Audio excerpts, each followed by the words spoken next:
Oh, yeah. No coffee for you? I just finished one.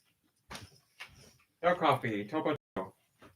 Oh, Topo Chico is good stuff. I thought it was plain lime, but it's lime with mint.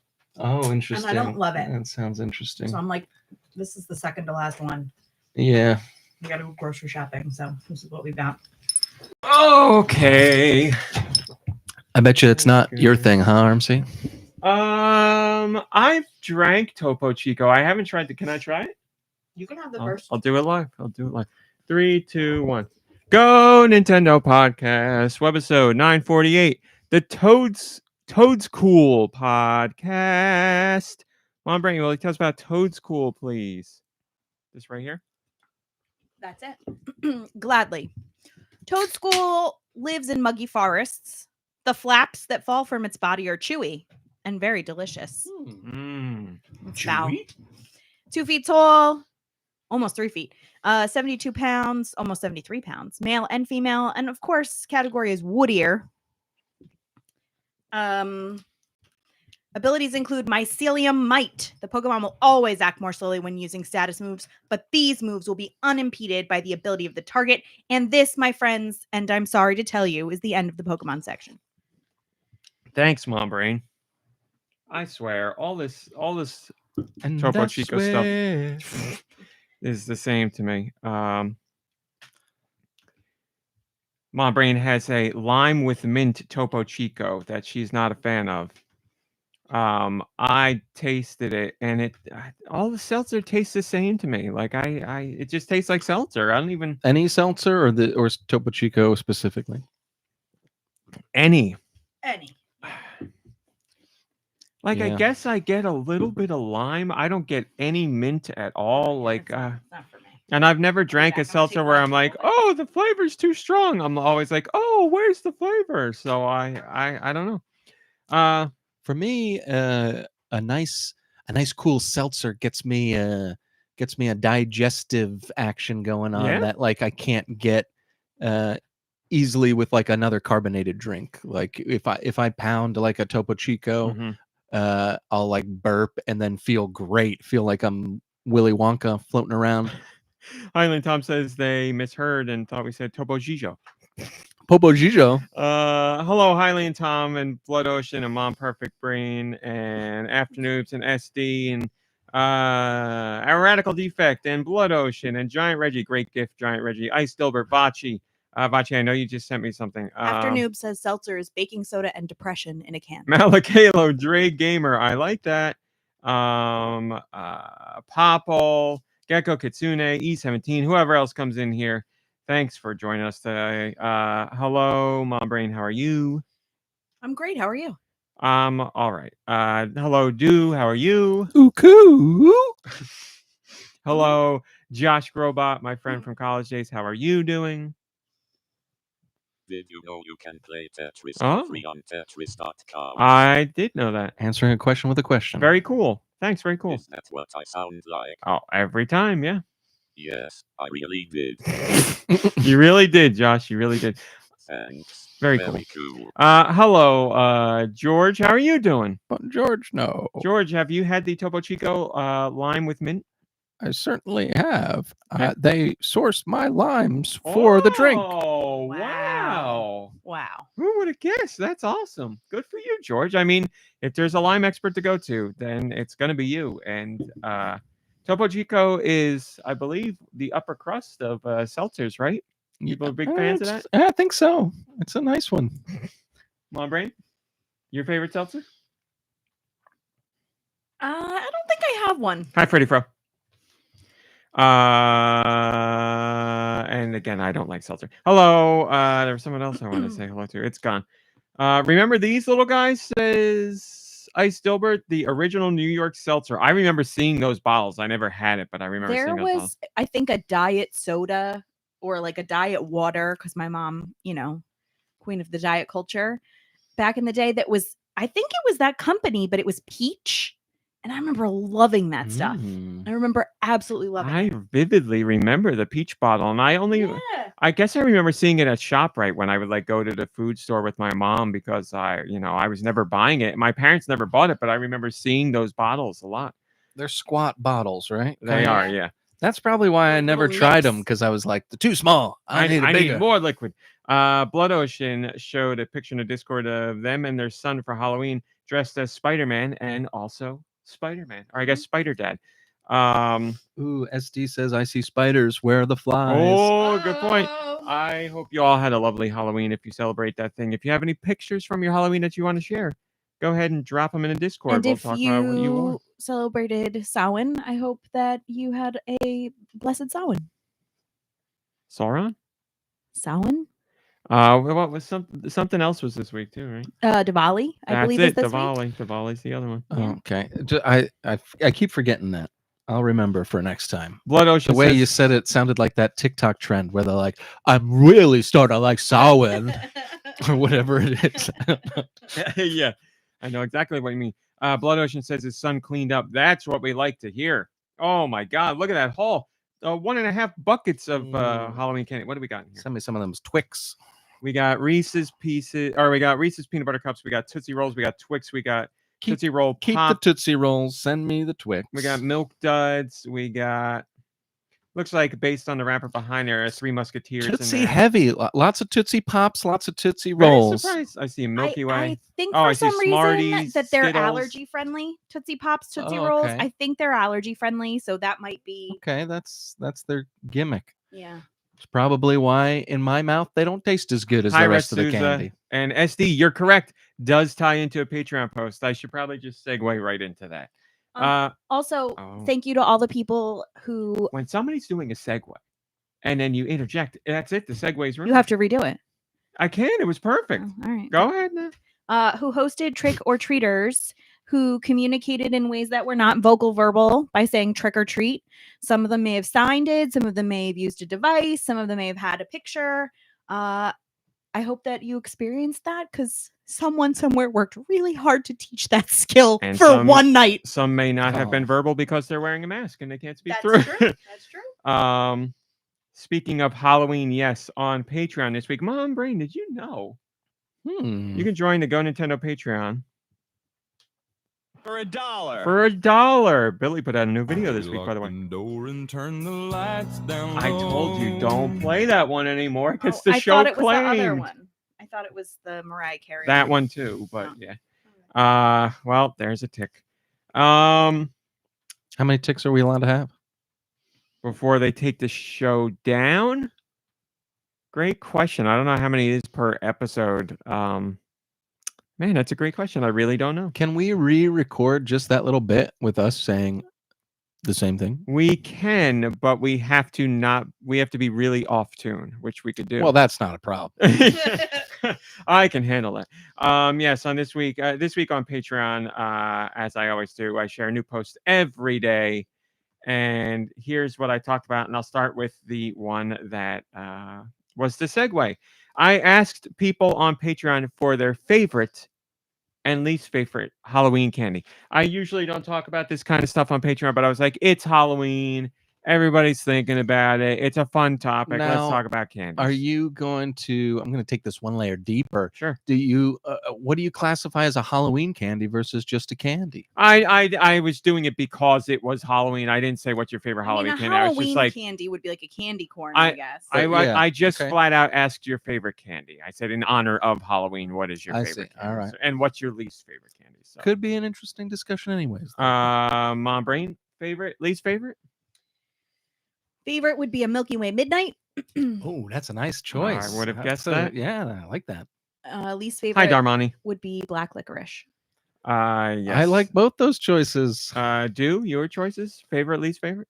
Wow. Man, I really do not like black licorice, but I'm gonna put. It's probably unpopular. I'm gonna put candy corn as my least favorite. Wow, more so I than- debated. I I- debated. More so than licorice. I hate candy corn. I hate almost everything about it. Almost everything about it. And then, man, as far as favorite, I probably Now, see, we're talking about favorite candies. This is Yeah. this is difficult. I don't know. It changes every week for me. Right now, it's probably that crunchy bar, but Yes, but the British one. but I just got into those recently. Like before that, it probably would have been. I was always a big go-to for Twix. I liked whatchamacallit. I've been known to do Snickers, just keep it classic. You are a Snickers guy. I mean, there was a while there where you would bring a Snickers to the podcast pretty. It seems, I mean, they're getting smaller and more expensive, which is Yeah. kind of annoying. But like they, that whole hungry why wait thing seems to be legit with them. Like Yeah. it conquers my hangriness. After Noob says, dude, Snickers do slap though. So you got a fan.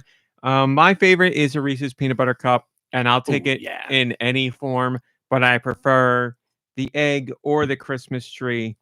I'll take like if I could have top tier Reese's peanut butter cup, it's going to be any of the shapes that are not the regular shape. Although I love the regular shape.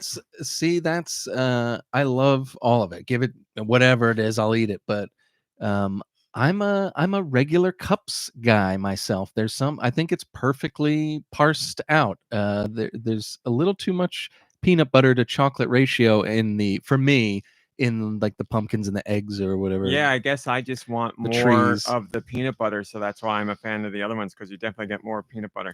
Have you ever taken one and like smeared peanut butter like from a jar on one and eaten it with just extra peanut butter on We're it? ending the podcast now. We have to go through this. No, I've never done that. I haven't either, but it seems like for you that'd be the way to go I for a would little. love that. But there's something about that Reese's peanut butter Exactly, that's different. It's got a different texture. It's got, I don't know what it is, but it's candy something peanut else. butter. Yeah, exactly. Radical Defect did bring up.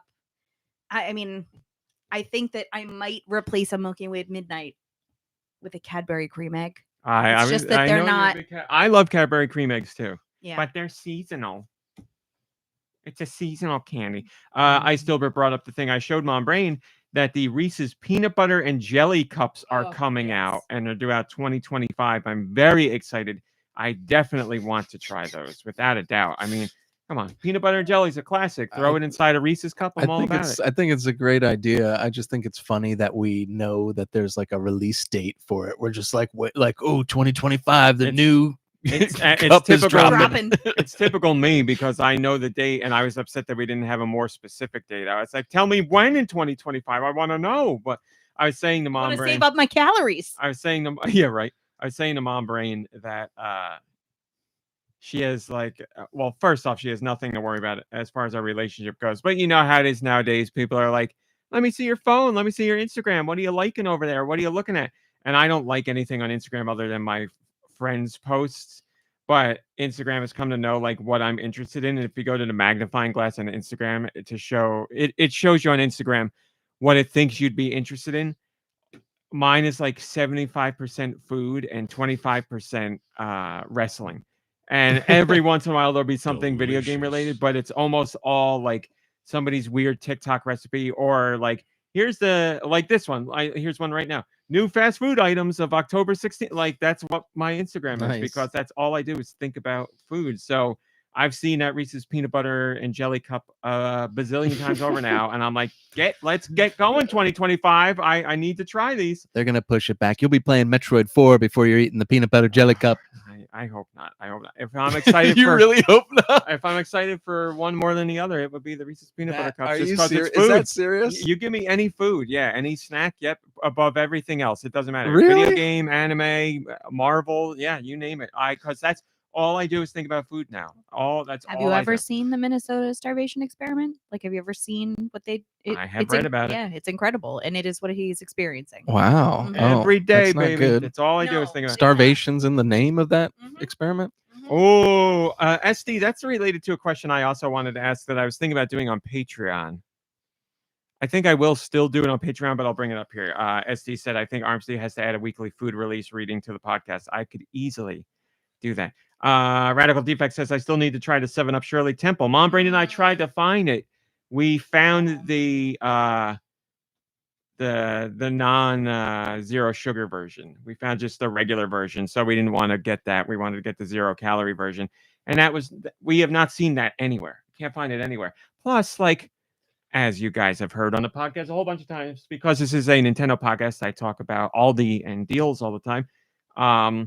Aldi soda is a 12-pack for $3. So when you go to the regular store and you're going to buy soda, it's like, get a 12-pack of Pepsi or Coke or whatever for like $9. And I'm like, this is insanity. There's no way I'm going to do this. But for a special Shirley Temple Sure. one-time 7-Up, yeah, I'll do it. Hi, my chronic. looking Good to see you. actually today online for because we have like a soda stream, and I was looking to see if there was if it was more cost effective for me to buy like a gallon of Diet Coke syrup and just make our own. But you have to buy like 5 gallons, Yeah.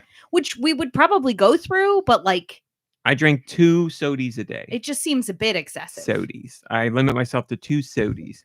And Do you have a sugar after to cancel it out? That's what that's what Yeah. her mommy always told her. And my life is so sad that I'm like, well, I can have a soda and that counts as a little treat. And then I think that, and I'm like, it's so sad that A, I really do believe that, and B, I really do believe that, because there's 2 ways of looking at it. I'm like, yes, I'm legit excited for the soda. How sad is it that I'm excited for the soda? But I know how it feels to like really be looking for forward to something, like maybe I've got a couple extra pieces of pizza in the fridge or something, and it's like I know what I'm eating tomorrow, and then like you wait, and then you wait and you wait and you wait, and then you eat it, and then it's like gone like so Instantly, yeah. quickly, and you're just like what have I done with the last Yes. 24 hours of my life? It That's was the like all about worst. waiting for this moment, and this moment is you over. are so right. That, my is- friends, is Buddhism. That is the absolute worst, because you spend so many hours thinking about it, and probably, I'm being generous, 5 minutes eating it, and you're like, this is what I waited for. But those 5 minutes are great, but you're like, now reset the timer. We're doing it all over again. This is horrible. Mom Brain gave me a very nice surprise today. I woke up and she had made, so this is really funny because I think about food all the time. I had a dream that Mom Brain was making food. So she was. So I guess Ooh. in real life, I was smelling that she was making food, but I didn't wake up. Why Hi, don't you Ninja Bunny. Good dream to that see you you. win the lottery or something. Right? Jeez. Why don't you dream that Do Michaels turns into a rocket and shoots through the ceiling? No, I don't like to. Again. I was gonna say I don't like to do Double dreams dream. more than once. Yeah, highly unlikely. If you do it again, it's going to happen to him in real life, and you don't want to. That's right. So in the dream, she was making food, and then I woke up and I went to the kitchen, and she left a little note. She had made pancake tacos, which were little pancakes, egg white eggs, and 1 slice of Velveeta per pancake taco. No, 1 slice altogether. I split it up. Hold on a minute. I'm about to go crazy. How many calories did I eat? You wrote that note and it said 360. Yeah, Was that for all 3 altogether? that was for pancakes and bacon, but not counting the egg whites and the Velveeta. So it's whatever I wrote, and then I didn't have calories for egg whites or Velveeta. Like I didn't know. I didn't look. But them you up used on my 1 phone. slice of Velveeta. Yeah. Between all 3. Yeah. Okay, so the 360, is that for all 3 of the things? Yeah. Oh my God. I thought my calories were gone for the day. I got calories left. All right. I was like, I woke up and I ate, like she made 3 of them and they're great. And I was like, well, I've already eaten all my calories at like 10:30 in the morning. This is it. And I've had many days like that before where it's like, well, I really want this crumble cookie and it's 1,200 calories. So I guess I'm just eating a cookie today and that's it. And it's great. But then I'm like, the rest of the day sucks. I thought each one was 360. So I was like, this is like 1,100 calories. No. Oh my God, this day just Man. got great. Also, the bacon is obviously not The little bacon. It's vegan bacon, which is real. They do a good job with it. I think it's that. If you eat it on its own, you're like, this isn't bacon. If you put it in But with it's other crumbles, food, so you'd have to like pick it up and sprinkle it in your mouth. To which eat it on some its of own. us have done. Right. But it's meant to be like, But when you put it in other stuff, it gives the right notes where you're like, oh, there's bacon in here. You get the and the you get feel. texture's good. Roth, that's me. You got it, my Man, friend. so every time you make food, you should just be like, yeah, this is 300 calories or something. And then, he'll at least get to eat something later because he'll think I he's not would, breaking the law. But constitutionally, I cannot lie about Thank food to Thank you. anyone ever. That's a good yeah, thing to that's not true. lie about. Yeah, it's like a After noobs, they're great. the pancake tacos are great. The only reason Mom Brain made them is because a few months ago I found out Cracker Barrel has pancake tacos, and I was like, these look incredible. But there are a ton of calories. But I was like, one day I could just eat that, and that'd be great. But Mom Brain was like, I Sounds think great. I could do it. And it would be a lot calorically better, and she did, and they were delicious. And they were vegetarian. They were absolutely delicious. So, Make me hungry. And highly unlikely said they're making taquitos. I wanted to point that out. Mom Brain has a friend who has a child that was really into taquitos. Oh my Named God, that's all Taquito. he Taquito. Taquito. So going back to candy, as we were talking on Patreon, my favorite is Reese's Peanut Butter Cup in any form. My least favorite is black licorice / Twizzler. So just licorice, basically. And I don't dislike candy corn. I'm never going to be like, let's go out and buy candy corn, or like, I want candy corn, but I will eat candy corn. I can enjoy it. It's the same thing as like circus peanuts, which I know is another one that people are like, that's really a no-no for against. me. And I can eat circus peanuts, and I do enjoy them, but I don't really like crave them. Your mom loves circus peanuts. But my mom loves circus peanuts. Loves. She bought- ate them. She used to drink like a cup of tea and eat circus peanuts all the time. And it's such a, well, she doesn't put sugar in her tea, so I guess it's whatever. A hot liquid to melt the peanut in your mouth, and that's it. But that's what I bought her to snack on in the back seat on the ride home from vacation. I was like, your dad wanted Kit Kats, I think.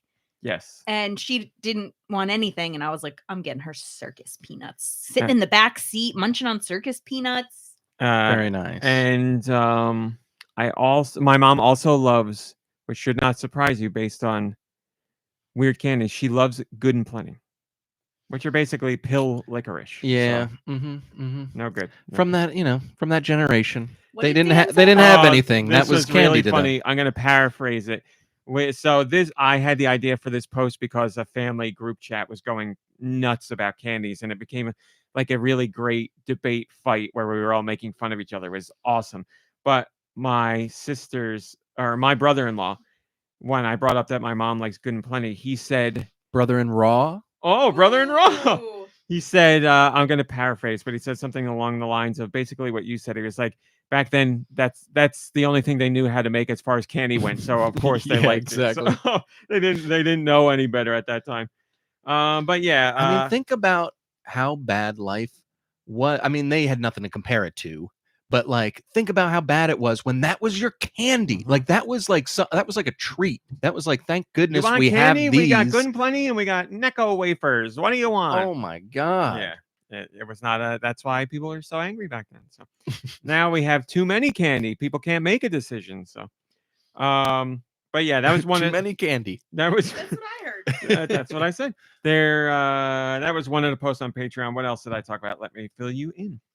I talked about heated online discussions as far as gaming goes. I asked for people to talk about the online flame wars they've gotten into about video games and what was the worst of the worst you've ever been in, defending, whatever, some Nintendo thing or some game in general, some idea about video games, because we all grew up with the internet. There's time, and we're all passionate about video games, or maybe Nintendo in particular. And maybe when you were younger, you had that moment where somebody said something online and you were like, I'm not going to let that stand. And you get into a little spat online. So I asked for people to share their stories. Do about you that. have one of those stories? I can't picture you going online and saying anything. I can't remember like specifically that happening online. I related it more because we're old to doing it in real life when I was like a younger kid, like Well, it was grade mostly school. me coming to you and being like, why do you always pick the girl character? Yeah, grade school to middle school was like when that stuff was going on. When like the Sega Super Nintendo console wars were really going on, and as I've said before, I got into like very, very heated exchanges about blast processing, because My favorite. that was a huge talking point back then. Some And of I'm the like, you fastest guys, processing there is. blast processing isn't real, and nobody would listen to me. And does it still make me mad? Yes, but Well, now It the is what it is. lies are just on a bigger scale. it's true. It's true. It's all about the marketing. That's why you have your spiders and flies, to get you the truth. Yeah, thank Exactly. goodness. That's how we found out. That's how we found out blast processing wasn't real for sure. They were the first ones to break it. They got us the information. Is that true? Yeah, of course it's true. Yeah, of course. They've been in the game a long time. They've got their sources, so they got to the bottom of things. I also talked about getting older while playing games and not being able to keep up with things like I used to, and not being able to perform in-game skills like I used to. And it's not to a degree where I'm like falling apart and can't get stuff done, but there are things that I'll do in a game and I'll be like, that was tougher than it used to be, and I can like, hunker down and get it done. And it's not like I'm spending hours upon hours trying to get something done, but I can notice a bit of a difference. And I was talking about seeing the passage of time through that, because it's interesting how you have to approach things differently, or maybe focus a bit more to get something done in the game. So talked about that. Also talk about the Switch successor, because once again, there was the rumor that we would hear about the Switch successor this week, and we did not. But it's clear that the insiders who were saying the Switch successor was going to get talked about on Tuesday, it's clear they know something, because they were wrong about Switch successor being talked about, but they were right in that Nintendo revealed something. We've seen that trend happen a lot lately, where people are like, this day specifically, Nintendo's going to talk about the Switch successor, and that hasn't come to pass. But those days are when Nintendo announces something like Alarmo, or what happened this week, or two things happened this week, actually, which we'll get into later in the show. So they know something, they just don't have their exact, they have the exact timing, but they don't have the information right. So still waiting on Switch successor. Do you think that helps Nintendo, having people know that a date is coming where they're going to announce something, and even though they think it's going to be something else, do you think it helps them to find out that, like, oh, there was an announcement, this was exciting? Do you think the man on the inside could be Miyamoto and doing it on purpose to, like, as kind of like some press? I don't think Nintendo thinks or operates like that at all, as far as like, let's get some hype out there for something. Like, I really don't think they care at all about that stuff. They just are. So they were just like, we'll throw this alarm clock out there. Who gives a crap? No, like, they knew the exact date they were going to show. That's planned months and months in advance, if not, months, I'll say, in advance. But I'm saying they don't care about, like, any of the, like, they're not doing marketing in the sense that, like, let's leak out some information that something is going to be announced at this point. Nintendo doesn't do that. Like, they, maybe some Western companies do, sure, but Nintendo doesn't care, think about that, operate on that level. They are just like, we have our products, and we want our products are going to speak for themselves, and that's it. So, okay. Play it cool. But Switch, one time they're going to be right. One time they'll say, this is the day we'll hear about the Switch successor, and then it will happen. Just, I don't know when it's going to be. Yes, I'm aware there's a website out there that has a countdown to when they say the Switch successor is going to be revealed. But that site also said that timer was also set for when Nintendo made their non-Switch successor announcement this week. So they just reset the timer. So do they have inside information on dates when things will get announced by Nintendo? It seems like it. Do they have the correct information as to what will be announced? It does not seem like it. So who knows? But the wait continues. Maybe this is all some sort of sting operation. They're trying to find out who is leaking to this suss out information. the leakers. Yeah, I've thought about.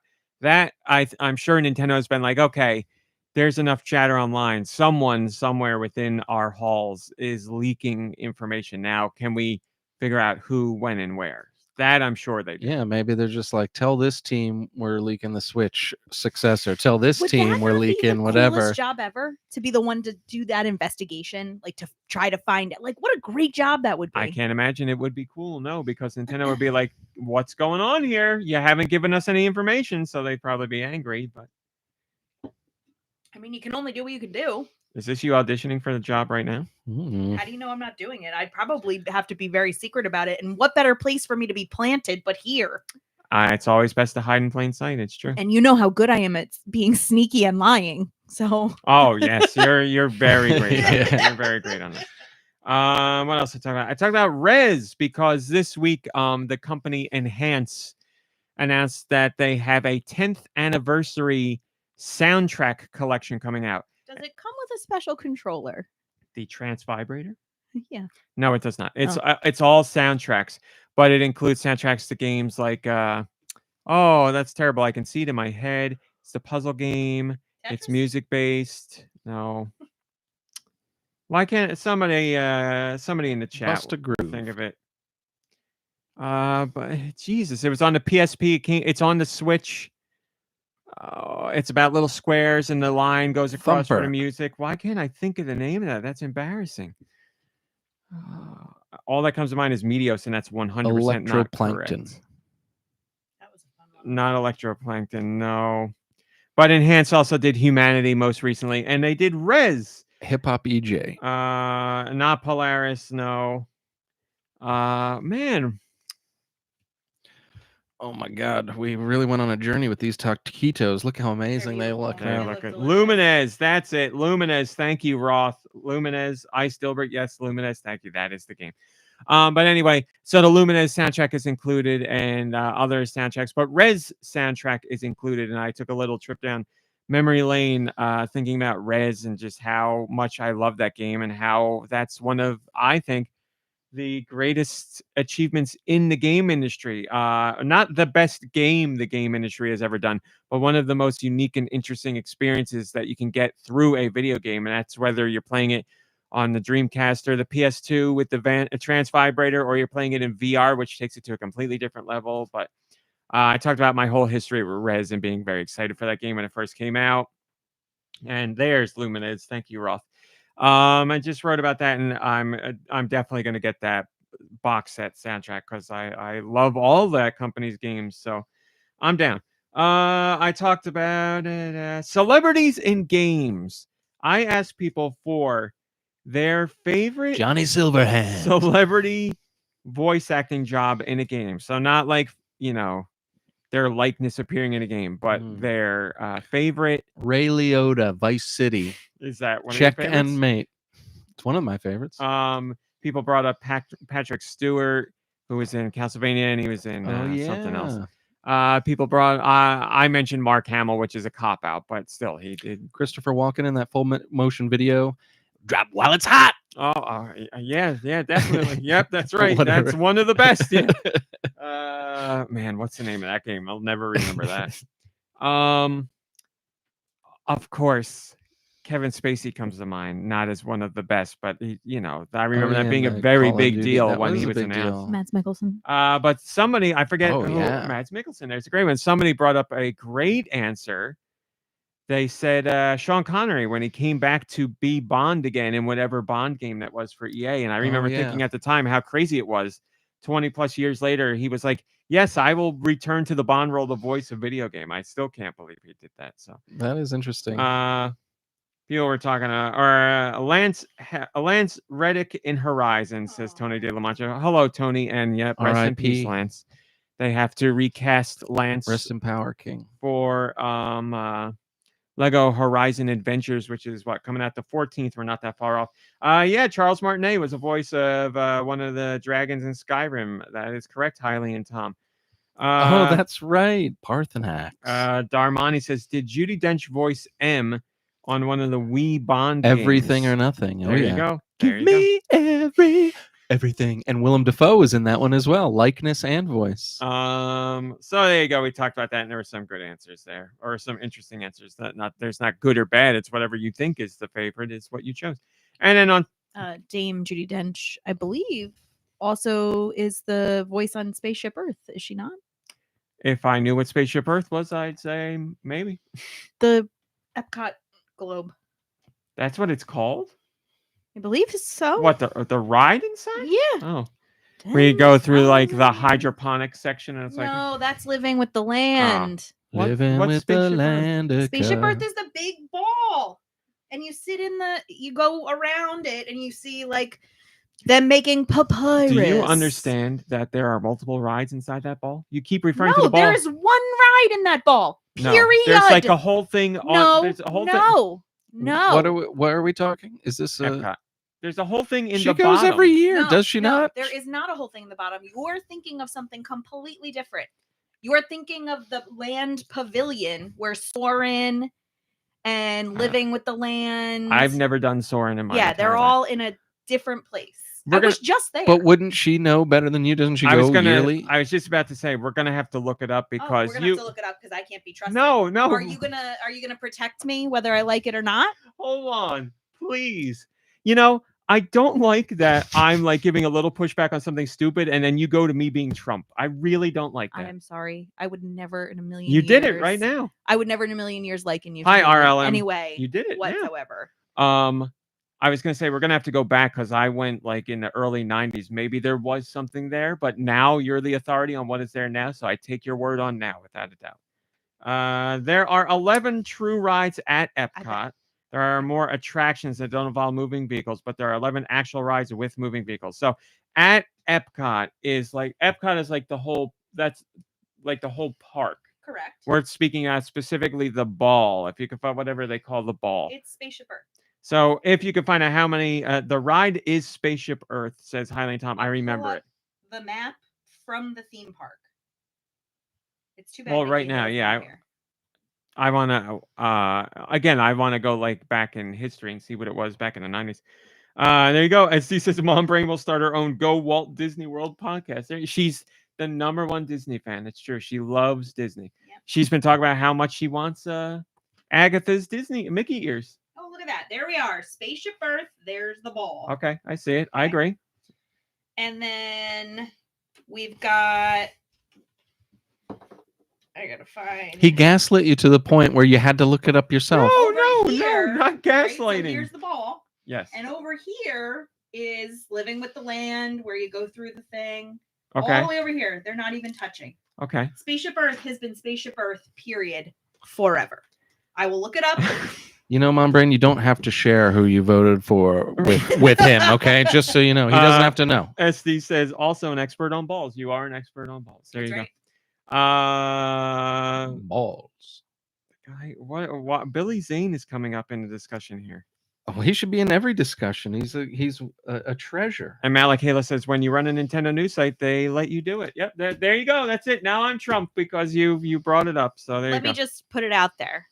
Never question a hardcore Disney fan, says I Stillbert. I am not a hardcore Disney fan. I have just been there very recently. But let me just put it out there that in no way, shape, or form would raw meat under any circumstances. Too late.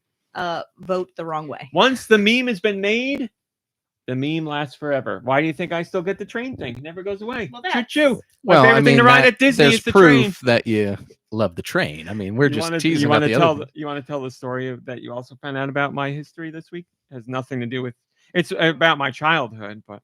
So, Ramit's old gym teacher from elementary school was a substitute teacher in my classroom. Also knows your mother too. Oh, no. Your mother. So yeah, the words of Mom Brain on all that voting stuff are not those of GoNintendo. Yes. So, Austin, remember that moment?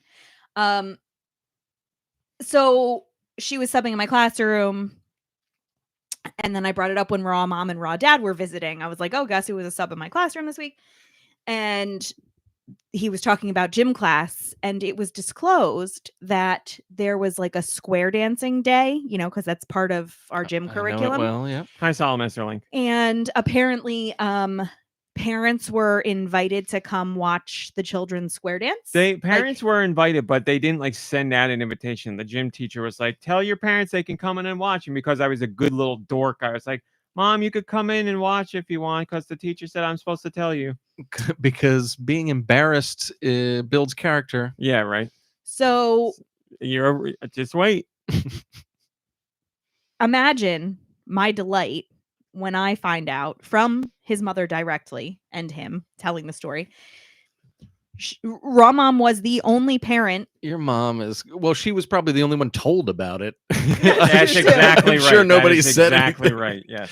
But not only did she show up, how nice. She showed up with the camcorder, like the big on the shoulder with the tape inside of it to film while he square danced, right? She knew. Right. And that video still exists without a doubt. It is at my parents' house. And that is how you know he's on the right brilliant. side of things. And, brilliant. No, that's where I turned that moment. It. And I got paired with the tallest girl in the school at the time, and she was also just the tallest person.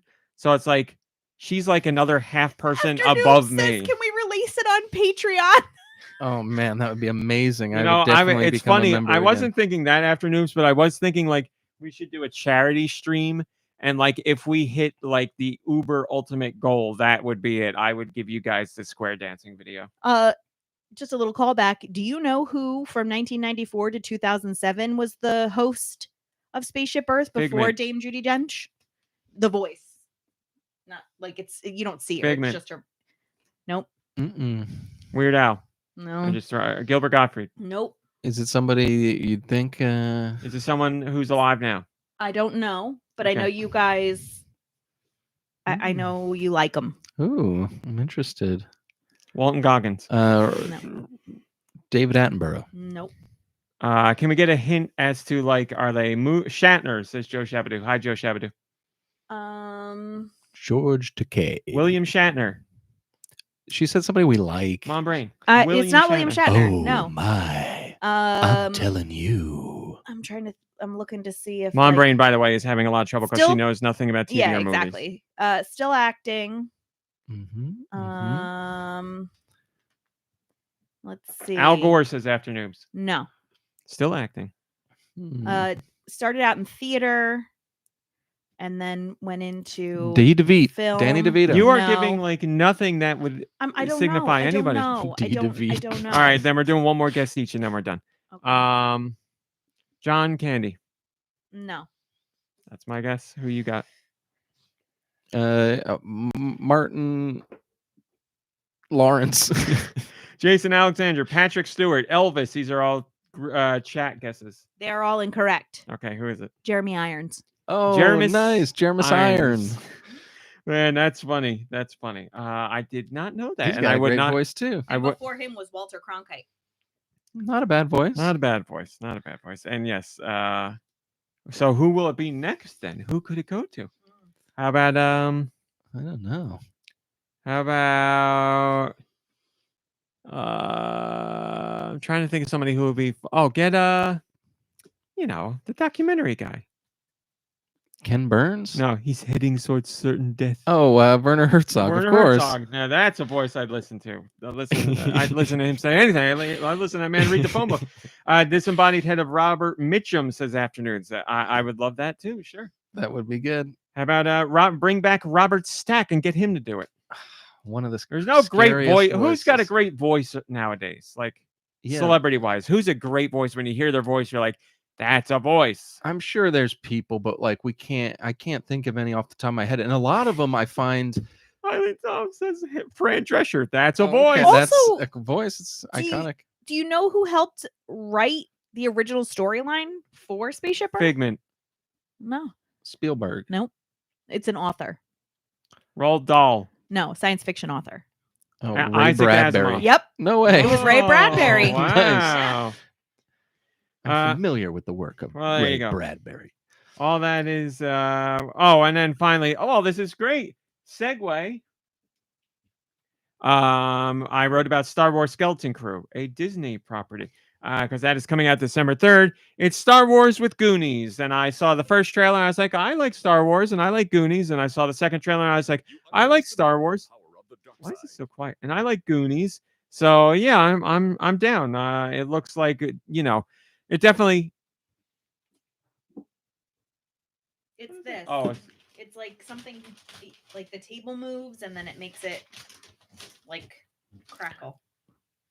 I've got I hear like a. I've got Jimmy legs over here too, so I'm probably. No, I hear like a. Oh, it's my. Oh, it's your computer.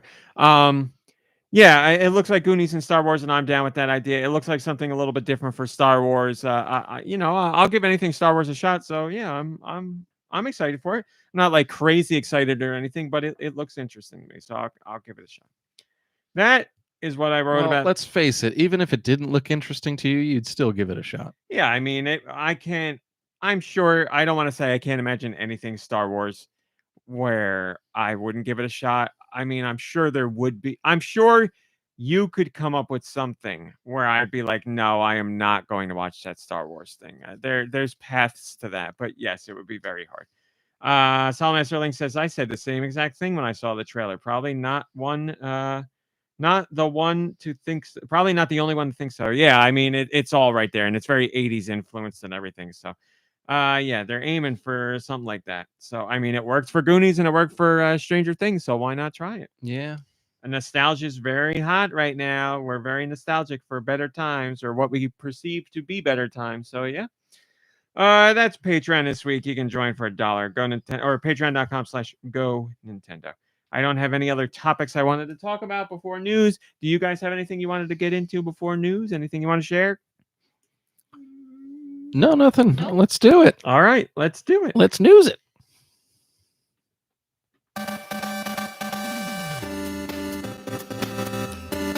Finally! I think we're gonna have to get a new cord. That's why it's the problem.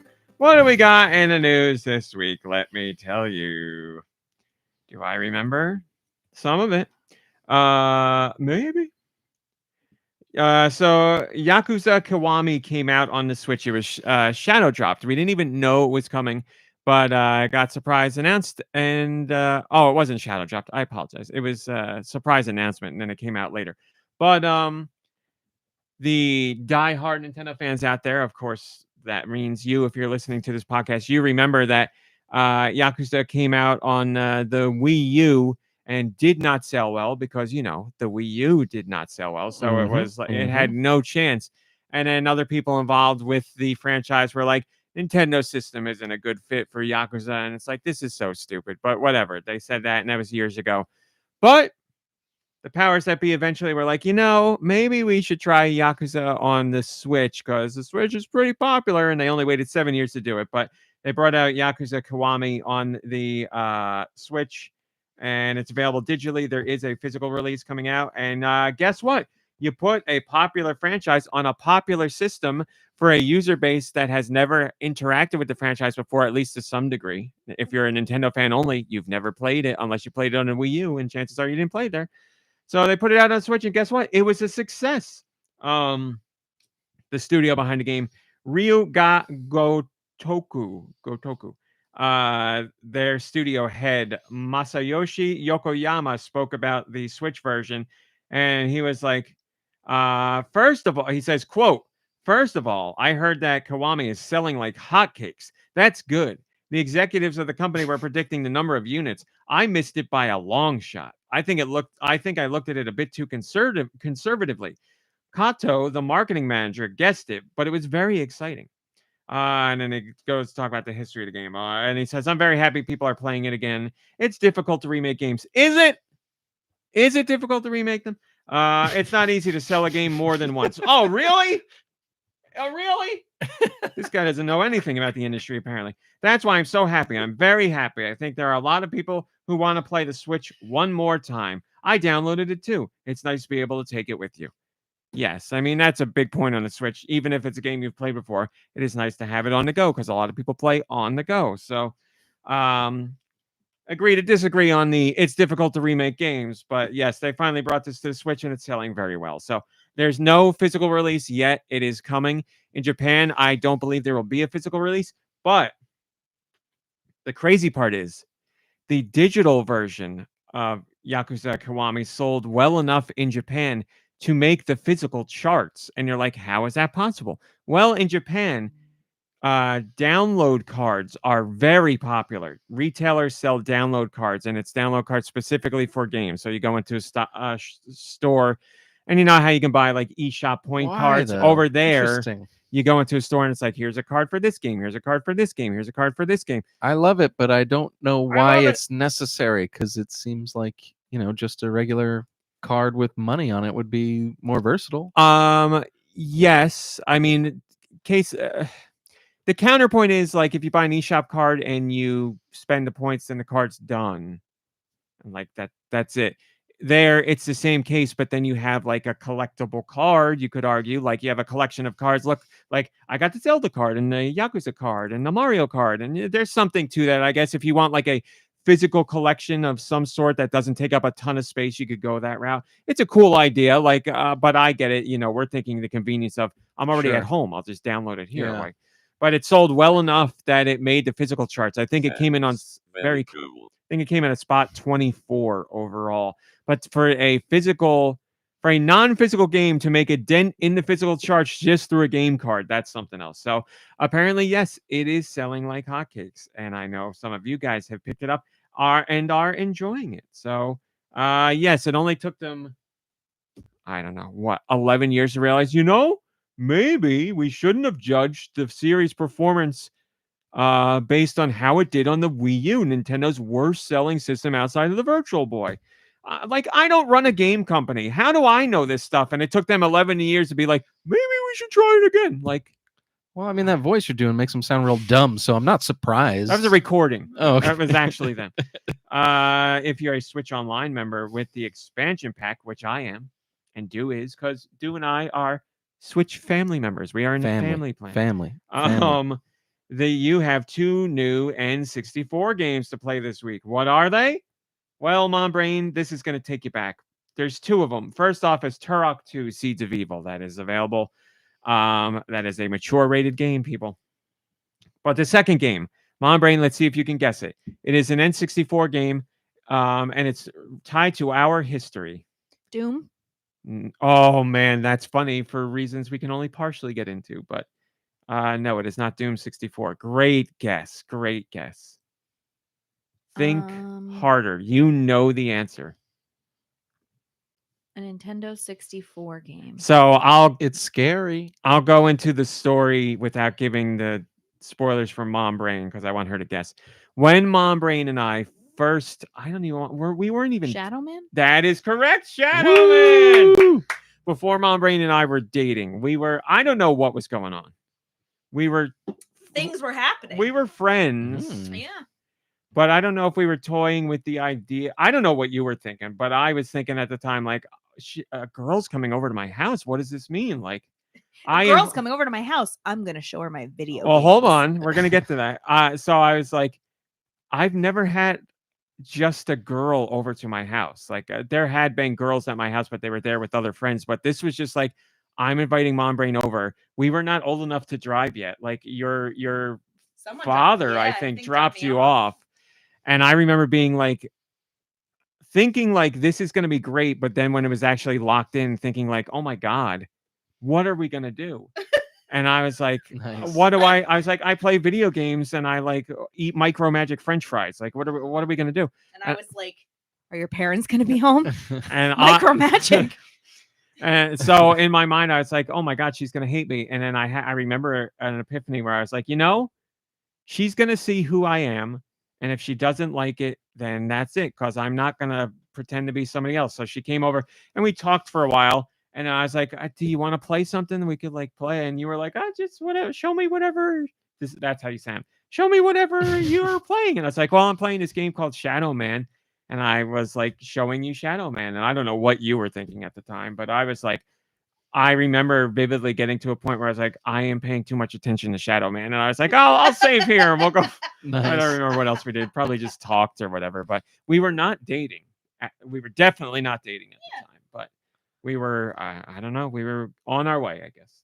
Yeah. But Doom 64, yes, that's when we were dating. GameStop or Babbage's at the time had a massive, absolutely massive Doom 64 box. It was oh yeah, Jesus, what do you think? 6 times the size of an N64 I was gonna box. say you probably still have that. Oh, it's still here. Yeah, it's just too big to bring up here. We should hang it here. You and really should. That was hanging above my bed in my bedroom. It's huge. Wish I had something to liken it to. Man, it's the length of it's big. It's like a middle-aged child. Middle-aged child. Or I mean it's like a single bed, isn't it? A twin bed. Yeah, it was a twin bed, and it took. It's not as long. You think it's as long as a twin bed? I think it's as wide. It's big. Then. It's big. But yeah, that used to hang above my bed in my bedroom for a very long time. So Shadow Man. Red Susan, that's so funny. Red Susan, that's so great. Red Susan put a picture of Shadow Man in the chat and said, Mom Brain's point of view. Just watching Shadow Man. That's it. What was I don't. Someone help me. I wasn't a middle-aged child. Makes no sense. Like I know. middle school child is what I was trying to say. Middle school child. Yes, that's at the height. Middle-aged child. Middle-aged. That's you what we go. are now. Yeah. There you go, crazy Colonel Drum, middle-aged child. Yeah, a middle whatever. Now I forget it. Middle school child. I mean, that's the age of children I teach. Middle school children. Yeah, that about as tall as one of them is what I would They're say. big. They're tall. Yeah, but not like I have adult a middle school size yet. I have a middle school child taller than me. Why are you yelling at me? You're not tall. But I mean, a child this tall. A child. But that's yes. So I had that box, and I still have it. It is downstairs here. I should get it up here. Also, great afternoons. Also, just yesterday, I found a shirt from our 100th podcast episode celebration. Shirt. Yeah. His family came wearing shirts. My family came wearing shirts, and you know what? Let me bring this up so I can see if you guys can see. Oh, you can see perfectly. Here's a shirt from our 100th podcast celebration. It says 100 podcasts, and it has my name on, or it has my face on it. Beautiful. And then the back has another picture of me wearing some stupid hat from like a family party. So Oh all my my family God. that came to the podcast party were wearing these shirts. I wish they made a whole bunch of those. Well, I got great news for you because I found 3 of them. So if you want one, it's all yours. Well, let me wash them. They've been sitting. No. That's awesome. That 100. 100. What was today's? 800 and 930. 948. 948. Oh my God. So we need it was not a square dancing hat, SD. get them going on 8 more shirts. What's the deal? We're behind 8 shirts here. They might yeah, that's right. We need it'd just be the same shirt with the number changed every time. The podcast, for those who weren't around back then, the 100th podcast party is the only one we've actually had in real life, and it was at Dave and Buster's. That we was the rented out a whole 100. room. Yeah.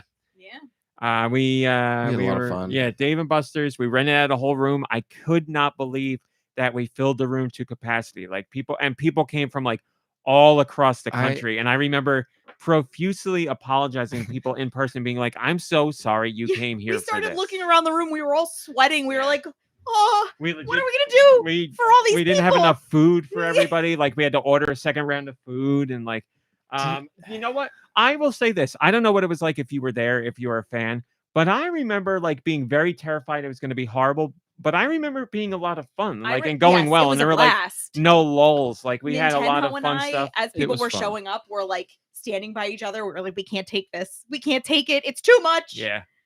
We played WarioWare, Smooth Moves, and we played Smash Brothers. We did trivia where I famously got a Nintendo question wrong, where the answer was Nintendo, and I got it wrong. Oh man, that's but it was really Lube's fault because Lube buzzed in for an answer when he didn't know the answer, and I'll never forget it. That's and so then like we great. had like a podium with a microphone where I just like talked to people. We did pictures and autographs, and just I remember it being fun. Like everybody like laughing and having fun and playing games. Fun. I remember it being a good time. Still vividly remember the photograph of like the group photo. We all had a good time. I found another shirt yesterday while I was looking, and it is not. I guess now it is podcast related. Name of Austin. This is for you. My Egg Busters shirt that I bought when you made Egg Busters shirts. I bought one, and here it is. It is far too big for me to wear now, and it makes me very sad because I would love to wear it. But I found an Egg Busters shirt. Maybe I could turn it into a nice little like crop top for you. Oh, now we're talking. Oh God, no. Sorry, I was putting the shirt back, but there you go. Two pieces of GoNintendo history. Didn't someone's like parent or guardian reach out to you before that 100th and be like, I'm driving my kid all the way out here. Is it worth it? And you were like, no. No, yeah. I was like 100% no, it is not and worth they it. Still came and had fun anyway. They? Yeah, and they had a great time. They said, so but good. I was completely honest to the parent. I was like, literally, it's going to be us in a room like playing video games and just talking. I was like, I really do not. I remember saying like, I cannot stress enough. I don't think that you should come out for this, but people did. So yes, and I know people want me to do another one, but it's a different world and a different time. I'd be way too nervous now. Like if I was going to do it, I think I would pay someone to plan it. Like it would have to be like something official. And it's too, I hate saying it, but it's too dangerous nowadays. I think like I for like something small like this, I would be too nervous. That's the box I still bring. That's it. That's the Wow. exact Doom box that Ooh. I have. That's the box. You're right, SD. Just hire an impersonator for me. That's a great idea. That is the exact box that I have downstairs. We need a banana for scale. Thank you, Mycrotic.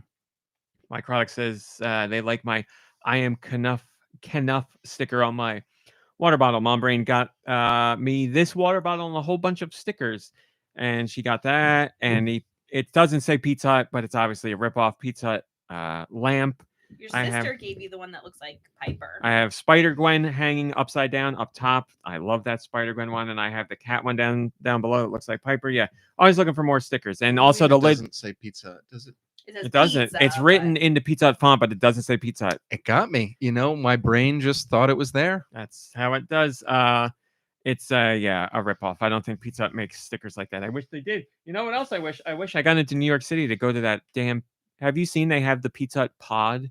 It's somewhere in New York City. It's literally, it looks like an old Pizza Hut, but it's meant for one person. So it's like just a very small building that looks like a Pizza Hut. Of and course, you just sit, love that. you sit in there by yourself and eat your Pizza Hut, and that's all. And you have to like book it, and you hotbox yourself. They like it was booked instantly. There's no chance you could get in. You gotta be kidding me. I love it, but it's weird. Highly unlikely says RMC. About 8 years ago, I emailed you and you responded right away. That made me so happy all day. I told several coworkers who couldn't give less of a crap, and they were all like, "Great, yeah."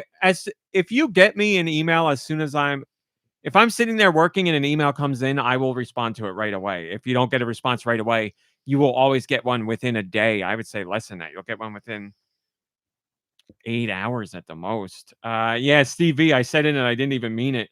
Book It. Yes, the famous Pizza Hut program where if you read enough books, you got a free personal pan pizza. They just did something now with Book It.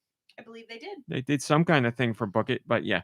And it's funny. We'll do it live. Book it. I know. I know we have a Pizza Hut related question later today, actually. Whoa. I'm hungry. Thank you, Radical Defect. I appreciate that. I do try, and I know I make mistakes, but it happens. So anyway, way off course there, but Shadow Man and Turok 2 Seeds of Evil for our Switch Online expansion pack members. Sticer says, whoa! And so soon after Banjo-Tooie dropped, we're in Switch Online heaven. Looking forward to checking these two out. Yeah, you know what? I legit am going to go back to Shadow Man because Think it'll hold up? I never beat it Wow. back in the day. I remember I didn't. Oh, beat it. that's strange for I you. know. My Too brain busy distracted dating. me. Yeah, exactly. And B, I remember really liking it. Did it stand the test of time? Probably not, but I'm more forgiving than most when it comes to that kind of stuff in games. But also, instead of going the Switch Online version, there's Shadow Man Remastered on the Switch. I could get that version too, which is literally the same game, just upscaled resolution and audio, which is fine for me. I don't mind that at all. So I have two options. You guys have two options. So do whatever you want. On the day that the Switch successor was rumored to be announced, Nintendo did make an announcement, but it is not the Switch successor. But it is something people have been asking about for a very long time. Another game trapped in its Wii U prison is being set free. Xenoblade Chronicles X was a RPG you could only find on the Wii U, so it never reached its full sales potential because of that platform. Well, and people have been begging ever since the Switch came out, please bring that game off the Wii U over to the Switch. And Nintendo and Monolith Soft have finally listened. Xenoblade Chronicles X Definitive Edition has been announced for Switch. It's coming out March 20th, 2025. So yes, you do not. Another one that was only on Wii U has now been set free, or will soon be set free. It will have enhanced visuals, added story elements, and more. But if you love the original action RPG back in the day and you had a Wii U, you'll have another chance to play it. But if you never played it because you never had a Wii U, but you're a big Xenoblade fan, you'll have a chance to do so in the near future. So great to see that that game is no longer going to be trapped on the Wii U. I think the Wii U is a special circumstance where the system was sold so poorly that it's a shame to see the games that only went there still exist only there. So great to see. There's other ones I would love to see jump to Switch, but they would be difficult, such as Star Fox Zero, because that really used the gamepad a lot. that would have to be completely reworked, and it probably wouldn't be worth the money or the time or the effort. To be honest, I don't think it would make the sales to make up for it, but I could be wrong. So I think that'll be trapped there forever. There's the Kirby game that I absolutely loved, and I always forget the name of it. You guys know it. Forgotten Realms. Rainbow. It's something about what's the Rainbow Curse. Thank you, Radical Defect. I really like that game. It was a great Wii U game. Great use of the gamepad too. Thank you, SD. Yeah, I think that'll be trapped there forever, unfortunately. And a few others. Highly Unlikely says, I remember sending you the silly sketch I did of you when Smash came out. Rawmate joins the party. I wish. Man, look at that. Look at that bosom. Look at that bountiful bosom. That's right. I'm going to save that picture. I have a whole bunch of like stuff that people made saved, but there's some that I've lost to time because computers crapped out or whatever, or there's jump drives that I lost and stuff like that. I know I don't have that one, so I'm going to save that one. Thank you. Xenoblade Chronicles X is a long boy, says Joe Shabadoo. Yes, you should get more than your money's worth out of that as far as time into a game goes. So great to see that, and very happy that fans are getting what they wanted after begging for so long. Vin Loria says, well, there you have it. I imagine that's what the playtest was for, and that's not what the playtest was for, but there you go. We're going to skip that because it wasn't true. I'm really, I'm having an existential crisis with these North American releases and European releases. I'm thinking hard about it a lot lately. Should we do them anymore? Should we not? What are you talking about? Why wouldn't we? Because they're long and they're not very exciting. And all right, hit me with the music. We'll do it. And I'll give it my everything. I'll give it my all. Yeah, let's make sure we get the train going first. North America, what do we get this week at Rapid Fire? Here's what we got. Farmagia. Let's Sing 2025. Totally Spy Cyber Mission. Yes, that is the cartoon. A Walk with Yaya. Y-I-A. Arrow the Acrobat. Rascal Revenge. Nope. Rascal Rival Revenge. Air Hunter. Alchemist Generations Bundle. Arcade Archives Metamorphic Force. Archery Legend. Astral Flux. Cafe Zero, The Sleeping Beast Remastered. Clock Tower Rewind. Anything to say about that, dude? Alyssa, where are you? Thank you. Coffee Pack. By the way, that's the first time that original Clock Tower has left Japan. Very excited to play that. That is exciting. Coloring Pixels Collection 5. Ghost Assassin, Stealth Strike, Giant Rush, Gladiators Arena, Legends of Hierapolis DX, Love Delivery, Love in Login, Magic Cat's Pots, Mars Survivors, Metal Slug Tactics, which comes out this coming week, Monarchy, Monospace Lovers, Owl Project, Poppy Playtime Chapter 2 and Chapter 3. I saw a lot of Poppy costumes this Halloween. Raiden Nova, River City Saga, Three Kingdoms Next, Stalker. It's the Stalker trilogy. There's 3 of those out. Sankaku Doku, Santa's Spot It, Self Delusion, Shadow Corridor 2, Shadows of the Damned Hella Remastered. That is the Mikami Suda 51 game that came out in 2011 that was published by EA, and EA made their life a living hell. Now it is out newly remastered. So if you never played that joint, you can play it now. Shanghai Mahjong Solitaire Deluxe, Skater Bunny Simulator, Space Planet Invader Cosmic Power, Super XYX, Synaxeron Christian Stories, Great Martyr Christina of Tyre. I don't know what any of that means. Telebit, The Beast Inside. Ooh, Elebit's sequel finally? The Bunny Graveyard. Look into the Bunny Graveyard. It looks pretty cool. Tinkertown, Tovla, Divine Path, Vampire Hunters. Vampire Hunters looks cool too. Wings of Njord, Wormhole, and finally Zombies Crusher. Steister says, "What's coming out, Nikki? You son of a bitch." That's right. Everyone loves it. All right, dude. Do you want to do it? I would be delighted. All right. Hey. It would be an honor. What are the next European masterpieces? Let's find out with Nicky's sweet releases.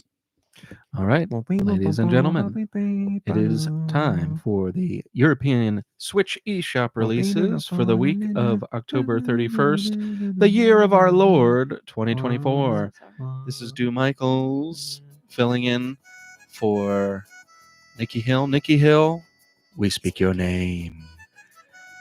Barbie Project Friendship, Miraculous Paris Under Siege, Monster High Skulltimate Secrets, Police Simulator Patrol Officers Nintendo Switch Edition, Totally Spies Cyber Mission, Ease X Nordiques, Air Hunter, Archery Legend, Astral Flux, Backrooms Partygoers, Cats Hidden in Spooky Places, Cell Scientist Beyond, Clock Tower Rewind, Alyssa. Where are you? It's okay. I can do my own Alyssas. Coloring Pixels Collection 5. Cute Bite. Don't Let Him In. Farming Harvester Simulator 2025 Deluxe Edition. Forgotten Memories. That's that one I showed you the trailer for that looks like Silent Hill Resident Evil S. Not as much as the game you showed me. Oh my God, my childhood dream come true.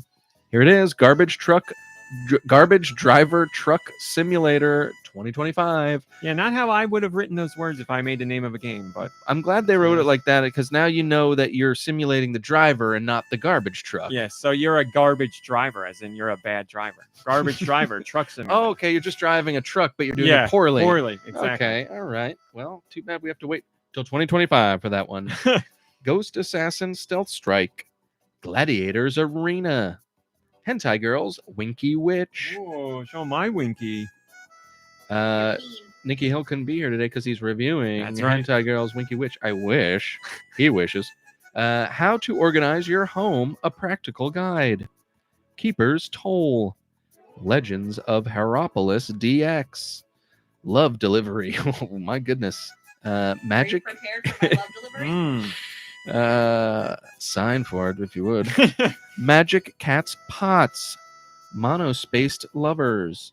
Poppy Playtime Chapter 2. Poppy Playtime Chapter 3. Raiden Nova.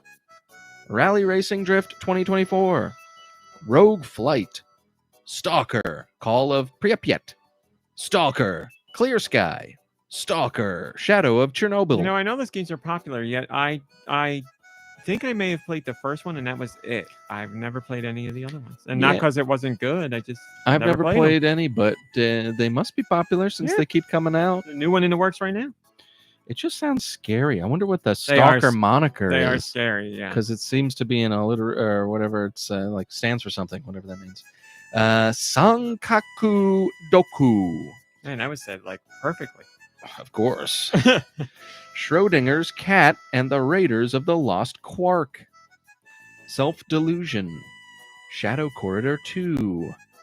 Shadows of the Damned Hella Remastered. Skater's Solstice. Solomon Snow First Contact. Street Survival Homeless Simulator. Should we be simulating that? No. We may be living it. The Beast Inside. The Bunny Graveyard. The Coma 2B Catacomb. The Legend of Santa. Unpacking Universe Dreams. Vampire Hunters. Vengeance Hunters. Wings of Njord. Wolffang 2001 Skullfang Saturn Tribute Boosted. That's 2 shmups in one package. And we're excited. Wormhole. Zebulon, a Lost Cat. And last but not least, Zombie Crusher. Is there a comment there? There is. It's Steister. And he says, that's what's coming out, Nikki. Steister, thank you for your comments on those every week. They are greatly appreciated. Which one to do? We'll do this one first, and then we'll go to the other. So Pokemon Trading Card Game Pocket is now available on mobile devices. If you have Android, if you have iOS, you can get it. It is a free to start game. Technically, you don't have to spend any money on it at all. But as you know, people love to spend money on their mobile games. So came out And surprise, surprise, it's a hit. But here's the real surprise. It seems to be one of the biggest hits of all time. Our friend Steven Totillo over at Game Files spoke to the guys at Sensor Tower who track mobile game data. And they had a whole bunch of information on how the game's going so far. So, in its first day of launch, Pokemon trading card game Pocket achieved 1.2 million downloads, and that generated $1.9 million in revenue worldwide. If that number is correct, because it's Sensor Tower, and they do this all the time, that's Sensor Tower's gig. They crunch these numbers and look at this stuff, but it's not officially confirmed by Pokemon Company. If that number is correct, that would make it the third best release on mobile devices ever in terms of revenue. So the third highest amount ever achieved in a launch day on mobile devices. So pretty good start. And then to put that into perspective, on its second day of being released, the game made 2.8 million. So even more the second day. So people are going in on this hardcore. I definitely want to get it. I don't want to play the Pokemon card part, but I would like to collect the cards because I'd like to collect the cards in real life, but I don't want to spend the money on the packs. So I could play this and just get cards for free all the time and have a digital card collection. I think that's a cool idea. But I do like that you can actually play the card game in there and it teaches you how to do so. But so yeah, not a surprise that a new Pokemon thing comes out and it's a big hit. But Is it the first time that's ever happened where like there's a digital version of the card game that teaches you how to play it? Because I feel like that's yeah, because that would be really helpful for like Magic and all those card it's games. on there's one literally to teach you about how to play the Pokemon trading card game on the Game Boy Color. Yeah, And that's that pretty cool. re-released on Switch Online, which you can play right now. So yeah, it is a cool idea though. And obviously it's a smart business idea. You get people to collect the cards and you're like, by the way, you can use the cards to play these games and you learn in the app and play people then, usher them in over to the physical cards kind of thing, or side of things. So there you go. Another big hit for Pokemon Company. Now we'll see if it has legs. Is it going to be a flash in a pan or is it going to be a long tail seller? We'll find out. Legs. Joe Shabadoo says, I need not more reasons to be on my phone, but exciting to hear. I mean, we are all, I shouldn't say we are all, but many of us are on our phones, big chunks of the day, be it because we're just having fun or we're learning or we're disassociating or relaxing or whatever it is. So, it is what it is. And then finally, our last top story. Nintendo had another surprise. Nintendo's all about surprise releases. So we had Alarmo, we had Xenoblade Chronicles X Definitive Edition, and Nintendo threw in another one out of nowhere. And it's truly a surprise. I mean, Yeah. like with Alarmo, like would you ever be like, oh, they're working on an alarm clock? Or with this, like, oh, they're working on... Well, this I would say is more likely. So the alarm clock was more surprising, but the alarm clock is also like typical Nintendo. They're going to do something weird like I this. can see us coming up with this app, this music app idea and being like, wouldn't it be cool if they did this? They never would, but wouldn't that be cool? There's always been the hope that they would do something like this because they keep yanking down uploads of their music on YouTube. And it's like, hey, stop doing that and give us a way to listen to the music. So now we have it. Nintendo announced Nintendo Music. It is an app for mobile devices.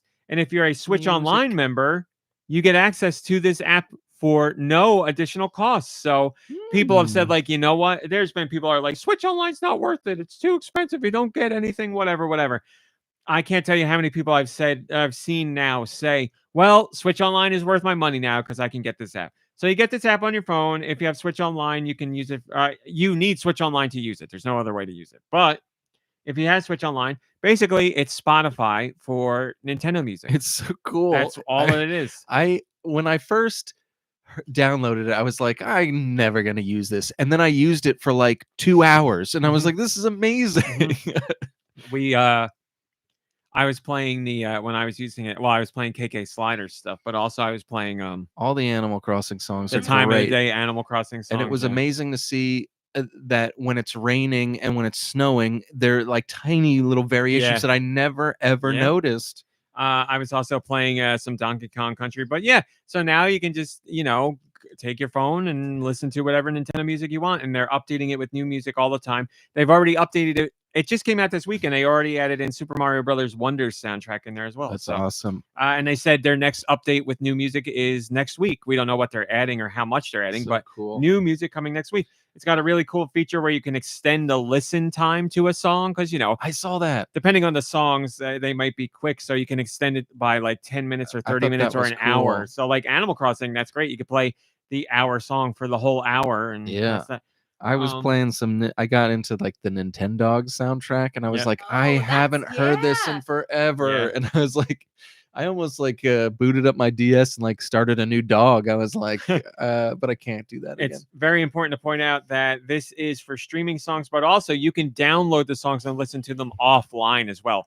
So you can download all the music you want while you're online at home. And then when you're out and about, if you don't want to stream and use data, you don't have to. You can play them offline. So that's a really cool feature.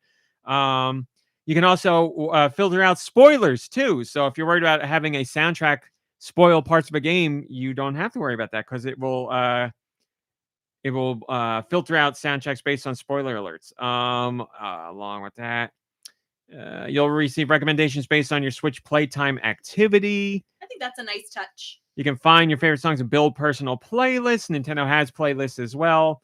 Yeah, their built-in playlists were kind of cool. Like, Yeah. at least to kind of get you started. Yeah. Here's what's on there right now: Animal Crossing New Horizons, Wii channels. Oh, I was great messing that around they with were like the adding that. news Great that channel they and were adding stuff. that. Yeah. Donkey Kong Country, Super Mario Odyssey, Super Mario World 2, Yoshi's Island, Super Mario Galaxy, Super Mario Brothers, Star Fox 64, Splatoon 3, Zelda Ocarina of Time, Zelda Breath of the Wild, Dr. Mario on the Game Boy, Tomodachi Collection, Nintendogs, Pikmin 4, Fire Emblem, The Blazing Blade, Pokemon Scarlet and Violet, Kirby's Dream Land, Kirby's Star Allies, Mario Kart 8 Deluxe, Metroid, so we have Metroid on the NES and Metroid the Famicom Disk System version, Metroid Prime, and also Super Mario Brothers Wonder, and more to come this week. So there's already, you know, like 60 plus hours of music on there right now, and they have more on the way soon. So really cool to see. I would say long overdue, but I'm just glad they finally got it out there. So very, very awesome addition to Switch Online. The first thing I went to was the Pikmin 4 soundtrack and did the end of day song, and man, is it just, you could listen to it on a loop forever. It's funny so because nice. I was laying down to go to sleep the other day, and I had set my alarm on the Alarmo, and I have it set up to do like the 10 minutes of music to play you to sleep, and I have it on the Pikmin theme, and it did that song, the end of day song, and I was laying there trying to fall asleep, and instead I was tearing up, and I was like, it's so beautiful. This song's so beautiful. You're thinking of all the Pikmin that you lost during the day. Yeah, exactly. So, so does the Alarmo have specific songs and plays them randomly in that? You can have it play or? randomly, yeah, if you want. But it's, you know, it's got a collection of Pikmin songs and a collection. But of it's not as Splatoon comprehensive 3. as this app is. No, it's like 5 songs per each title. Rick Fillet says, a very cool perk for Switch Online pack members. I'll definitely give it a try, though I do kind of wish they would have just made an official YouTube, Spotify, Apple account for easier access, but this is still nice, and it's not like unofficial sources of music aren't available elsewhere. Yeah, it's very Nintendo, because most companies would just be like, here's our music on Spotify, but Nintendo always wants to keep you in the Nintendo ecosystem and also direct you towards more things Nintendo related. So add it as a Switch Online perk makes perfect sense. Spotify would have been easier, but for what this is, it's great. It's great. It works great. The only thing I would like to see is the composers credited in the app. I don't know why that's not there. Hopefully that will be in an update later. But outside of that, as far as what the service provides, as far as music goes, it's wonderful. Love it. Very excited to see what they add I don't want to say each week. We don't know how often they'll update, but very excited to see what they'll add. Not excited to report it because I don't know when they're going to announce it, and they could do 10 a week. So I'm not looking forward to that. But that's that. That's your top news for this week. Speaking of things I'm not looking forward to, next week, get ready. Uh-oh. No, I'm not talking about the election. I'm talking about it's Nintendo's financial briefing next week on the 5th. So it's a whole week of nightmares for me. You'll have the financial information on Tuesday morning, and by Tuesday morning I mean like 2 in the morning, 3 in the morning. Oh my God, we turned the clocks back tonight. We do. Holy macaroni! God. So maybe 1 or 2 in the morning rather than 2 or 3. Then that will be followed by the presentation. And of course, everyone's favorite, the investor Q&A. Will they ask about the landscaping? We'll find We out. can only hope. Somebody brought up a great point. I want to say it was Wario64 on Twitter. Maybe it wasn't. Maybe it was Genki. I don't remember. But they were like, there you go. Like 6 years ago or something, an investor was like, why don't you put your music on a music service or give people a way to listen to your music? And Nintendo was like, wishy-washy with the answer. It happened. It happened. It's a good idea. So landscaping simulators coming out. That's what's going to happen. Someone in the investor briefing is guaranteed to ask about the Switch successor, and they're not going to get an answer, but that question will be there. And then, oh God, I hate it so much. I hate it so much. I really comes out at the worst times, and it's such a slog to go through. But look forward to that next week, everybody. That's happening. As if there's not enough stuff for me to worry about next week. That's it, Mom Brain. What have you been playing? Gardenscapes and homescapes. You've been really going at it. I've life's been a little stressful, and I just need I'm to not knocking keep you. my brain rested on Cozy something. gaming. It's the revolution. She ran out of moves in one and ran out of time to play in one, and she went over to the other because she had times and moves to do. So That's what I do. Nothing so that's wrong it with for that. you. That's it for me. All right, dude. What have you been playing? Ooh. So played some Animal Crossing New Horizons. I'm telling you, I'm getting raked over the coals with these turnips. I am getting crushed week after week, and I found out. So you might remember I was trying to get the Nook Miles for basically it's like 10 million in profits, 10 million bells in profits playing the stock market. So I've been going for that stat. But what I didn't realize is when you lose money on a stock market thing, it like takes away from that number. So I have to get back more than 10 million bells in stock. Yeah, it's crazy. So I mean, it's kind of like it's starting to get a little frustrating on the island. Let me tell you, the game is not fun. But yeah, and then I'm kicking myself because, I went about my day yesterday as normal, and was it yesterday? Day before yesterday as normal for Halloween. And Isabel even reminded me, like, come back at 5 p.m. because we're doing the Halloween thing. Second year in a row, I forgot to come back and check out Halloween on the island. So I have no idea what's going on over there. Who knows? I've got all this candy, and I'm like scared to eat it myself. So it's just like sitting in the storage unit for another year. Yeah. I don't know if it's still going to be good. It is. Yeah, good. Stays good. Those turnips don't. But anyways, that's Animal Crossing. Mycrotic, how dare you? What happened? Mycrotic said just change your date. I would never. Do not be an Animal Crossing. Well, I'll do whatever you want. But I wouldn't. It's too much work for me, to be honest. Like I can't. Yeah. If it was like set your clock forward or change the date and you can play like a game early, I know that's not cool, but that I'd be more akin to go through the steps of doing. Otherwise, I'm like, yeah, exactly. I feel like a mummy. Speaking of mummy, Fortnite is over. And the new Fortnite has begun. I was able to catch the Snoop Dogg concert, which was fun. I mean, it was, there's something about those live events that's just fun because it's live and it's like a cool thing. And knowing that so many people not imagine when we were kids, like, I mean, there's going to be a time where so ridiculous. Some of the biggest artists are going to gather in one of the most popular cities in the world in honor of a video game getting new content. And you'd be like, what? You're crazy. That's true. Yeah. I mean, it was weird too to see Snoop up there. He was doing like a melody of all these familiar songs, from when we were in high school and stuff. And I was just like really enjoying it. And I knew all the lyrics, but like he was throwing in, like, I think instead of ain't nothing but a gangster party, he said ain't nothing but a Fortnite gangster party. And like he was censoring himself live. It was like a radio edit live. And I thought that was pretty impressive too. I mean, he's been doing it for years, but I thought that was pretty funny and impressive. And it's I don't know. It was fun. It didn't. I know it's like a huge, no one gives a crap about selling out anymore, so it doesn't matter. But I had a good time.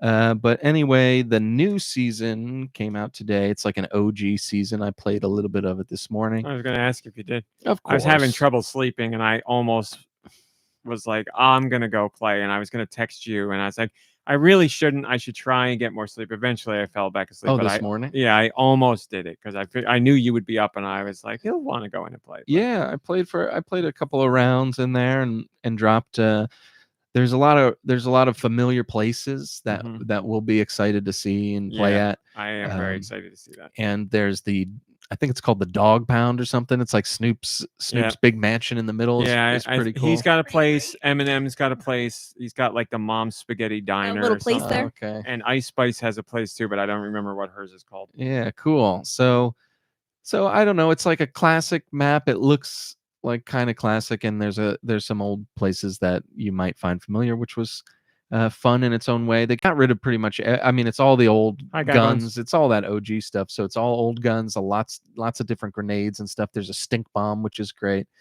But yeah, I'm still getting into it. I miss all the traversal of the previous seasons.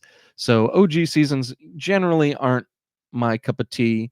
A lot more like hiding, a lot less. It seems like there's a lot less shield to be had. So like I'm like scrounging for shield and hiding, and there's a lot more like hiding abilities. There's like cardboard boxes that you pick up and walk around in and things like that. And so it's just a different way of playing it, which isn't bad. It's kind of cool to like try something different and go back to like that, and you can still vault, you can still crash through doors, and all that kind of stuff is still there. So as usual with friends, it'll be way more fun. I don't know how much I'm going to play it solo. We'll see. I'm not too crazy about any of the skins, at least nothing in the battle pass that I saw, so I don't know if I'm going to hop on this battle pass, and if I do, it won't be until later anyway, because I need to make some V-Bucks. But yeah, so Fortnite is fun. Fortnite's Fortnite. What are you gonna do? Moving forward, I told last week about Dead Island 2. The new game plus came out. So I played through around with the new game plus, and I'm such a sucker for that game. I don't know.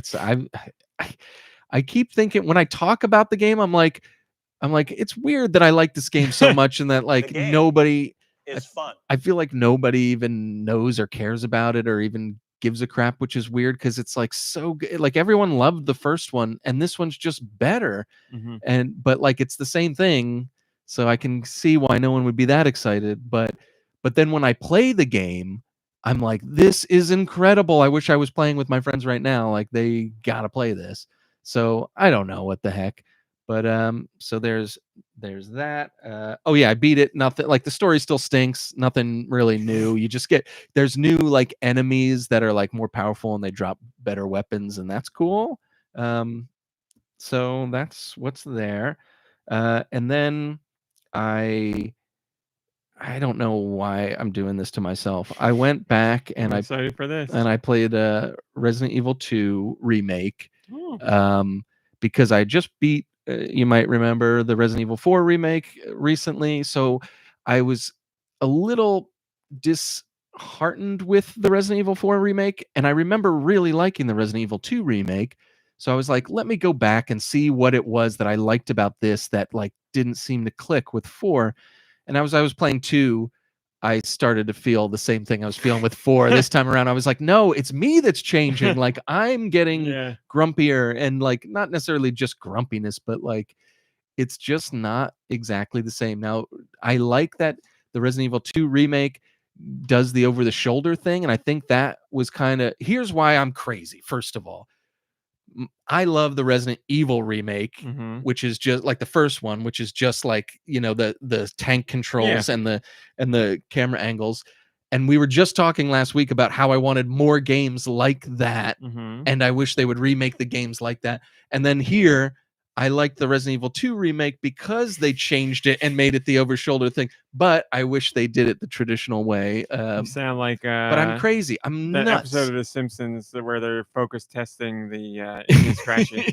Yeah. So what you remember? Funzo or whatever. You know what? Or where it's like, so you want whatever. oh yeah, where they're doing the Poochie tests. Yes. And I'm literally that annoying. Like I want everything. I want my cake and I want to eat it too. And like even when I get my cake and I eat it, I'm still upset.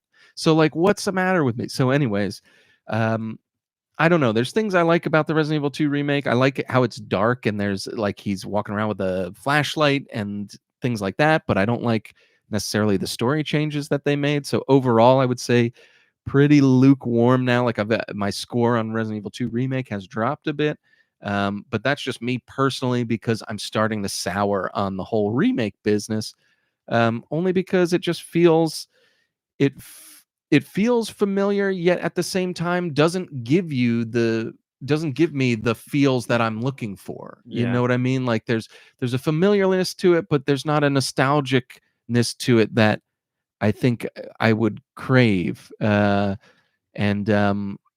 Yeah, I don't know. It's just not as good. Completely unsatisfying. Yeah, like it's fun. And like, look, I beat the game. I played through the whole game, so it's not that it's not fun. It's just it was kind of unsatisfying. And when you think about like again, I sound so old saying this. When you think about the old games and when they came out and what hardware they had and like what surrounded that release of the game and then playing the game and then I mean, there's just obviously you can't compare it because the world is a different place now. But there's just so much that surrounds that kind of thing. Me being an old person looking back and I don't know, like, geez, it's just not the same, and that's the point. But whatever. Yeah, the Simpsons quote is, "So you want a realistic, down-to-earth show that's completely off the wall and swarming with magic robots?" And all the kids agree. And then Milhouse says, I don't remember. And also, you should win things by watching. Oh, nice. Yeah. So I don't know. Like, I don't know. I guess it's Guybone's great. Perfect. I just came back to the Discord. It's never gonna stop me from playing the original Resident Evil games, but I'm not worried about me. I'm worried about the folks out there who are never gonna experience them because they get these remakes, and then eventually we're gonna have remakes of the remakes, like we always talk about. Guybone says, "Better boot up that PS1, do." Well, that's the thing. I started thinking about all the games that I got rid of back in the day. Like I used to have Resident Evil Director's Cut. I used to have like the regular Resident Evil with like the giant box with Chris looking like he's with spiders behind him and I remember steroids. That perfectly. I mean, that still haunts my dreams. But yeah. So look, you can never go back. I just it's just because I'm part of the problem. They're going to keep making games like this. Like we're going to see Code Veronica, we're going to see 0, we're going to see probably 5 again and again and again. And I don't know. I wish they'd be like, you know what? It's a great franchise. It's very popular. Let's make a new one. There will be a new one at some point for sure. But in the meantime, remake. And again, here I am complaining about it, and I'm the one buying them and playing them. So, the duality of it was actually funny. I was playing Fortnite with some other friends last night, or not last night, but this week, and one of them was like, "Have you been playing anything?" And I was like, "Yeah, I've been playing the Resident Evil 4 remake." And he was just like, "Oh, did you see that the Silent Hill 2 remake just came out?" And I was like, I'm not really into remakes. And I was like, wait a minute, I'm just told you I'm playing a remake. And then I was like, yeah, what is wrong with me? And I've heard it's good. And what's funny is Silent Hill 2 is a game that I played once back in the day, enjoyed, but like remember very little of. So this is kind of like a remake that I'd probably benefit from playing more so than like trying to go for a nostalgia grab with this Resident Evil series, which I'm in love with. That's why the other ones do. That's why all these do well. They're all just nostalgia grabs. It's safe. It's you already played this and know you like it. You do not have to worry. You can go in and it's like a warm blanket. You just do it all over again. So that's why they do well. Yeah, but I I don't know. There's not really much more to say about that. I was actually thinking about playing the third installment and just taking it all the way through remake style. Yeah. But I also remember not liking Resident Evil 3 remake all that much. So it's like you're gonna play these two, be kind of disheartened by them, and then play the one that you know you don't really like.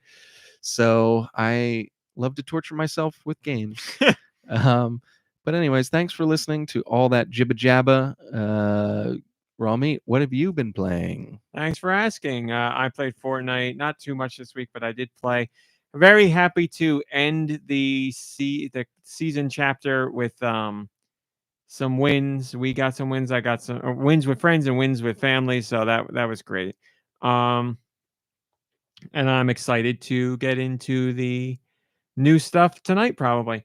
I gotta update my game now. So also I am playing something for review that I can talk about, unfortunately, and it'll be a couple of weeks until I can talk about it. So I apologize. It is not Mario and Luigi Brothers Ship. I want to make that clear.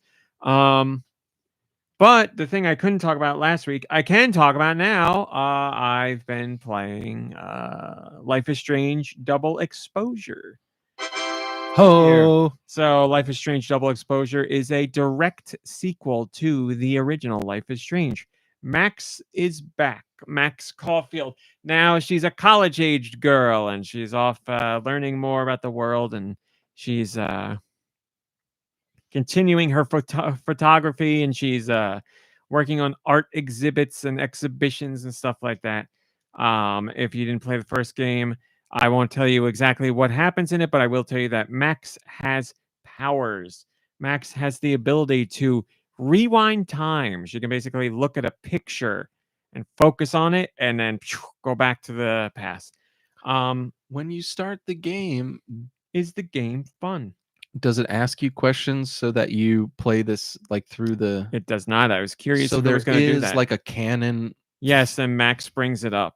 Like she Oh. speaks, this Max lets you know the choice that she made, which is also the choice that I made. So Oh, really? that's great. Yes. But yes, this Max speaks of like back at Arcadia Bay, blah blah blah blah blah. I'm not gonna say it because I don't want to spoil, but yes. Which one did you pick? I know I knew at one point, but I picked the one that was good for everyone. You might have. No, I definitely did. I might have known is what I should have said. Yes.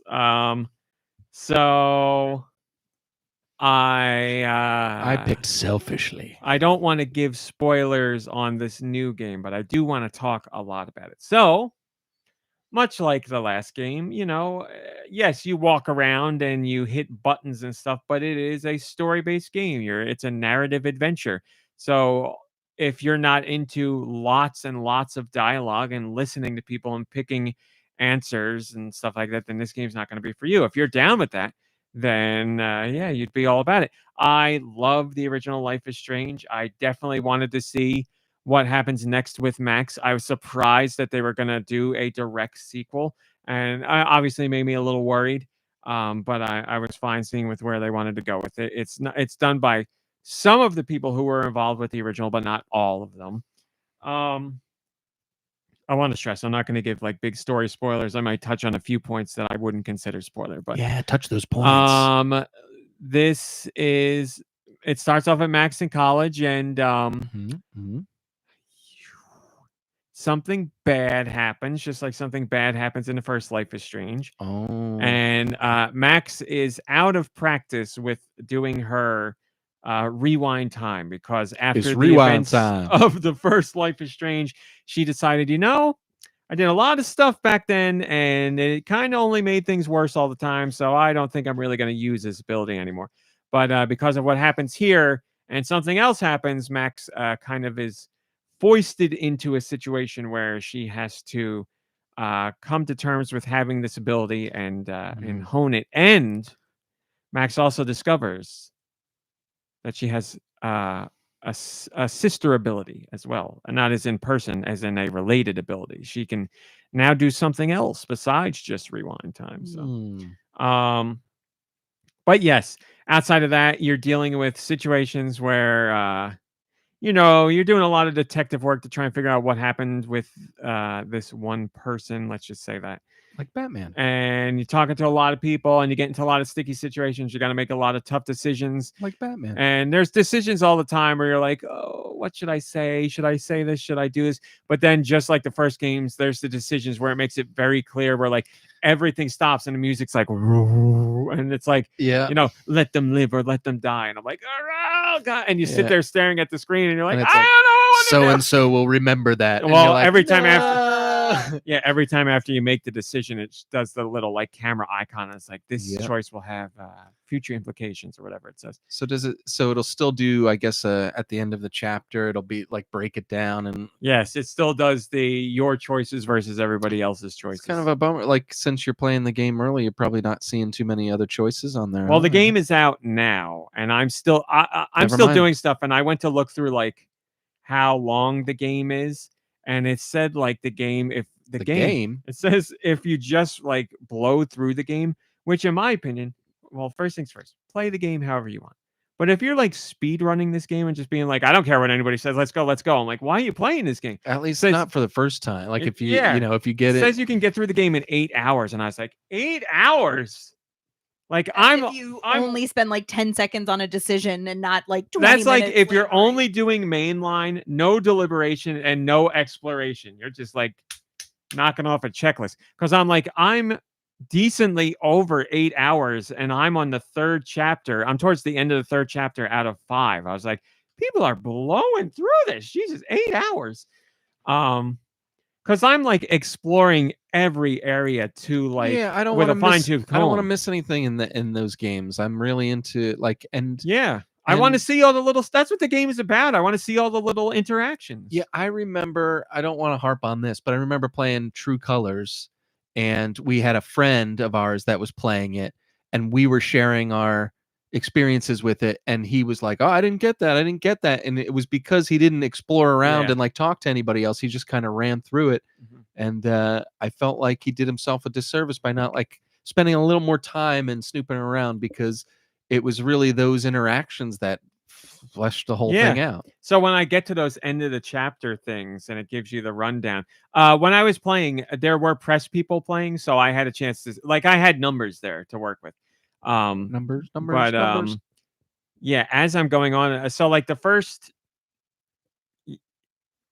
there are things that are like, you made this decision with this person, and everybody's going to do that because it has to happen to move the story ahead. But then there's other things, and the numbers I was getting for these other things were crazy. It was like, I want to make one up because I don't want to give you an actual one and spoil anything, but there are ones that are like whole interactions with people that like really add to the story. But they're also, I guess, superfluous in a sense that you don't need them for the main story. But they paint your picture of Max and whoever else she's interacting with. So it'll be like, Max talked to this person and got them help. And it was like 2%. 2% of people did that. And another one was like, Max talked to this person but never helped them. And that was like 1%. And the 97% was Max never even talked to this person. Wow. And I was like, what are people doing? And that kept popping up all the time for like these little, like each chapter has like, it's probably because people are reviewing and on a deadline and are just trying to like, maybe they're just each chapter has like is peppered with 2 or 3 of those kind of things. And they're not just like one little thing, talk to somebody here. It's like talk to them, then go talk to this person, maybe get something and go here and then listen to their story. But like, it's a whole separate thing. And I was like, these percentages are crazy. Then there's ones that are like, Max watered the plants, and it's like, and I'm like, those don't really matter, but I'm no idiot because in the first game I remember missing a plant and I was like, not this time, damn it. In every room I'm like, where are these plants? I'm gonna water all of them. Nice. Yeah, it's kind of like don't play a game in that genre if you're not kind of interested in snooping around and exploring it. Well, that's why I put out the review I did. I did my review this week and I said it's a review in progress because I'm taking my time and I'm not going to rush. And last week I said I'm really trying to get it done by the deadline, but I wasn't going to force it. And so I'm not forcing it. So next week I will have my final review. But yes, there has been nothing so far in this story for me, where I'm at, without spoilers, that has been egregious, where I'm like, this has ruined the first game, or like, this has really ruined this character for me. I haven't seen anything that I've been like, what are you doing? That's not what Max would do, or nothing like that so far. Will that change? I don't know. There was one moment where I was like, oh, God, they're doing this? I was like, why would they do this? And then, like, a little bit more happened. And I'm like, all right, I'm okay with it. If I think of it like this, it's fine. Like, it was just a little decision they made where I was like, oh, I'm surprised they're doing this. But after that, I was like, it's all right. That's fine. Does it seem like so far a sequel that needed to be made? I mean, you could ask that. Does any sequel ever need to be made? Godfather 2, maybe. Godfather 3? Nope. Yeah, like I can't answer that because no sequel ever needs to be made, and no first installment needs to be made. So, like, if the people who are involved with the project feel that there's a sequel to do and a story to tell, then that's what they're going to do. After it's over, I'll say, like, was it worth it? So far, I mean, it gives me more of what I like. I like those characters, and I want to see what happens next in that universe. So from that perspective, yeah.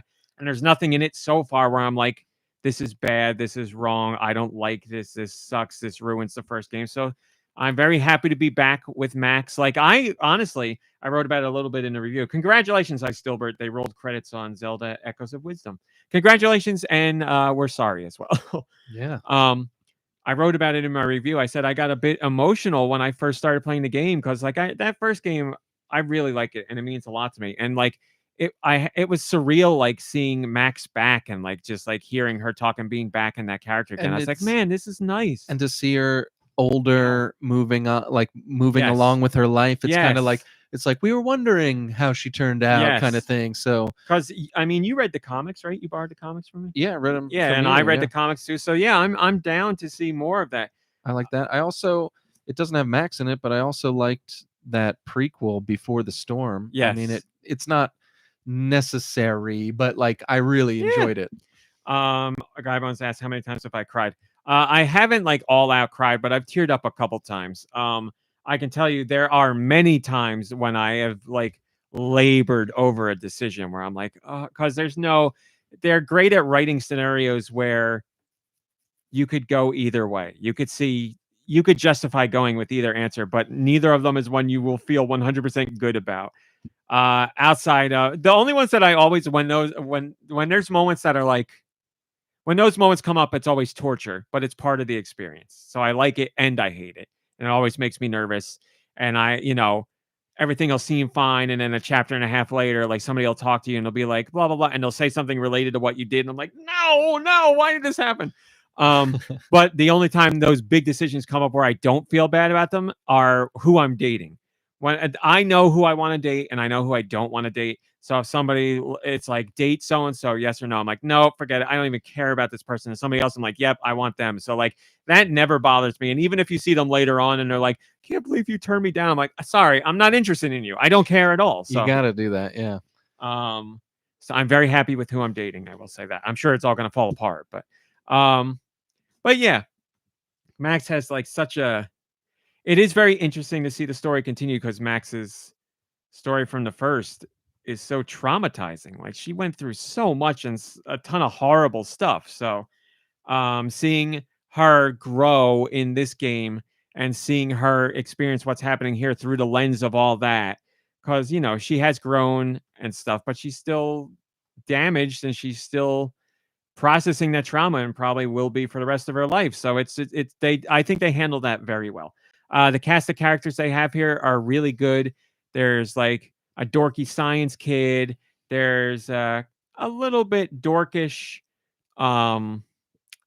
She's got like aspirations. Let's just say she's got aspirations to be like the class president. I don't know it's not a class president because it's college, whatever.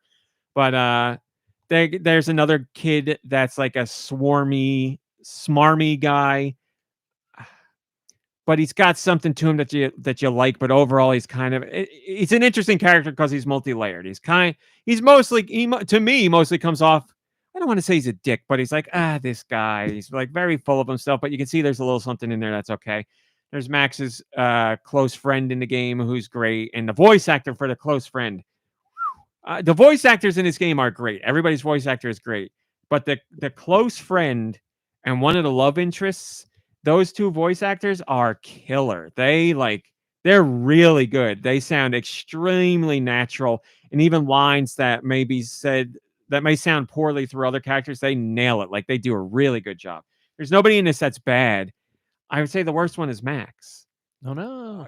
Well, she sounds like she does in the first game, and the writing here is so much better that the actor, I don't think they're bad, but very clearly to me in this game, as far as voice actors go, there's Max and then there's everybody else. Wow. You think they're trying to keep it a little more neutral because you get to choose paths and they didn't want to? That would be the generous way of looking at it. I just think the no lady's go. not all that great of a voice actress or a voice actor. But in the first game, that was the case for a lot of people. Mhm. Like there were not bad things, but they weren't great. And the writing, while I loved the overall story, there were plenty of moments in the writing of the first game where I was like, "Oh, this dialogue's a little bad." Here, it's much better. And like I do like that Max still acts like Max from the past game. So she's still a little, awkward, and she says some like dorky stuff, but the people she's interacting will often like play off of that and comment on it. Like her friend knows she talks like that and kind of pokes fun at her for it. And one of the love interests has a great line where like Max does a callback where she says like, "Let's thrash Shaka Bra," which is something she says in the first game. And one of the love interests is like, "Well, you don't have to say it so weird, but okay, yeah, we can go dance if you want." So, just that they say it much better than that. But I was like, the writing is way, way, way better, so that's good. What are you playing this on again? I'm playing it on Xbox. I got an Xbox review code. Xbox Series X. And that's a great question to ask because I can talk about the game's graphics. You might remember the first game has a very like stylized look to it. Yeah. This game has a much that style is still there very, very, very, very quietly, but it's a much more realistic look. Like you would not look at this and think it's real. I don't know. The environments are pretty nice looking. Like the environment, this game, as far as graphics go, is a massive overhaul from the first game. Like way, way, way, way improved. I am a graphics whore. And I will say this, much like I said, the voice actors, there's Max and there's everybody else. As far as the characters go, there's Max and there's everybody else. So like, there's a couple side characters who nobody looks bad. But, there's some like more superfluous characters where they look nice, but you can tell they didn't get the amount of attention to detail as other characters did. There's like Max, and then there's like the cast of like 3 or 4 characters that are really around Max, and then there's some other people you see here and there. The cast of characters that are around Max look better than those characters, and they look good. They look very good. I don't look at them and I think they look bad at it by any means. But you look at them compared to Max, and it's like night and day. Max is so realistic looking at some points that it's like scary how good it is, because they did a realistic look for Max, and they've done, I don't know if it's a combination of really talented animators or motion capture, especially on the face. Max looks unbelievable. This is Max at times, and it's quite often, is one of the most realistic looking characters I've ever seen in a game.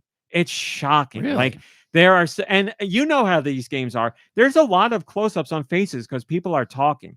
Yeah. Her eye movement and like the sheen of her eyes and the facial motions for how people talk. I'm hard pressed to think of another game that gets it as good as Max gets it. It's staggering, like to the point that it's distracting because you see her talking to somebody else and you're like, they clearly don't have as much attention to detail here. I'm blown away by it. Like it's I'm looking up nuts. pictures right now. I think somebody said Malik Halo said Max had such a glow up. Yeah, it's like it's crazy. And yeah, I guess in a way it's bad because it makes her, I don't want to say she stands out like a sore thumb, but it's very obvious. You look at Max and you're like, man, we're like, we got to make Max look as good as she can possibly look. So they did a great job aging up her character model from high school to college. Like she looks older. It's not like Max is taller and her hair's longer. She looks like the natural progression of a person. But yeah, you're going to play at some point, I'm sure, right? Yeah. And I'm very interested to hear what you think of how Max looks, because honestly, it's crazy. I'll be looking. It's, like the Uncharted games look great and their facial animations are great. I don't know. Really, it's like at least in the discussion, I think, of most impressive face in a game. It has to be in the discussion. It's crazy. And then that doesn't impact how I feel about the game overall, but it's very no, definitely not. I said in the running. I said in the but yeah, it's definitely worth talking about. Like it's very, very impressive. And her best friend in the game, Safi, is also pretty darn impressive, because Safi's like one of the major characters in it. It's very clear they put a lot of time into Safi too, but Max takes the cake. So overall, worthy successor so far. Nothing egregious, nothing that took me out of the experience. Very intrigued in the story. It's not a retread of the first game. Like, there's a whole bunch of stuff going on. They do a good job of working in what happens in the first game here and continuing it, rather than just like, let's do it again, people. So if someone didn't play the first one, do you think they could jump into this one and be fine? I mean, obviously we'd say they'd be missing quite a bit emotionally, but as far as everything else goes, you think that's no problem? I would not recommend doing that, but you would be okay, because like the basis of much of the storyline in the game is Max has kept her past a secret from everybody at college. Secret. So they know all they know is like something happened to her at Arcadia Bay, and they don't know what. So like you'd be playing from the perspective of everybody else, and Max obviously as the player talks about it. So you'll hear it. It's not going to be the best way to play, but you won't be confused. If anything, you'd be like, I want to know more about this. You might pause the game and look it up on your phone or something. But yeah, you could go in without playing it. So yeah, so far so good. Very happy to have the character back, and I have more to go. I could talk about it next week and be like, that game sucks, they ruined the ending, which is what happened with that game. It has Harmony in the title, where I played the whole thing and I loved it, and then I played the last chapter and I was like, you just ruined the whole game. But I'll tell you next week. We'll find out together, my friends. And that's all that I played. I need to look at my phone because it's blowing up.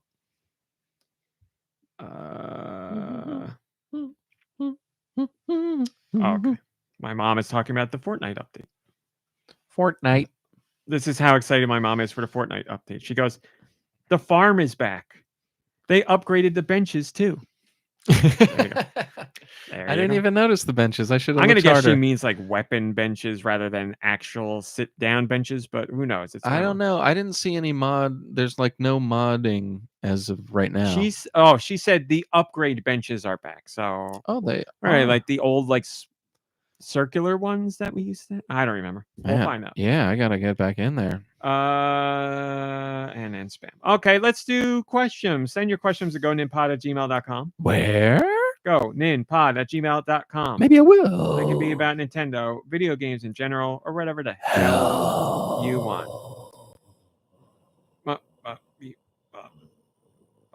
What is today's question? Let me tell you. Our question comes from. What's going on? Eric says, hi, all. I hear you all mention pork roll a lot. I lived in New York until I was 7 and moved to Florida. We have a lot of transplants here. So we even have a donut shop that sells Taylor ham egg sandwiches. My question, number 1.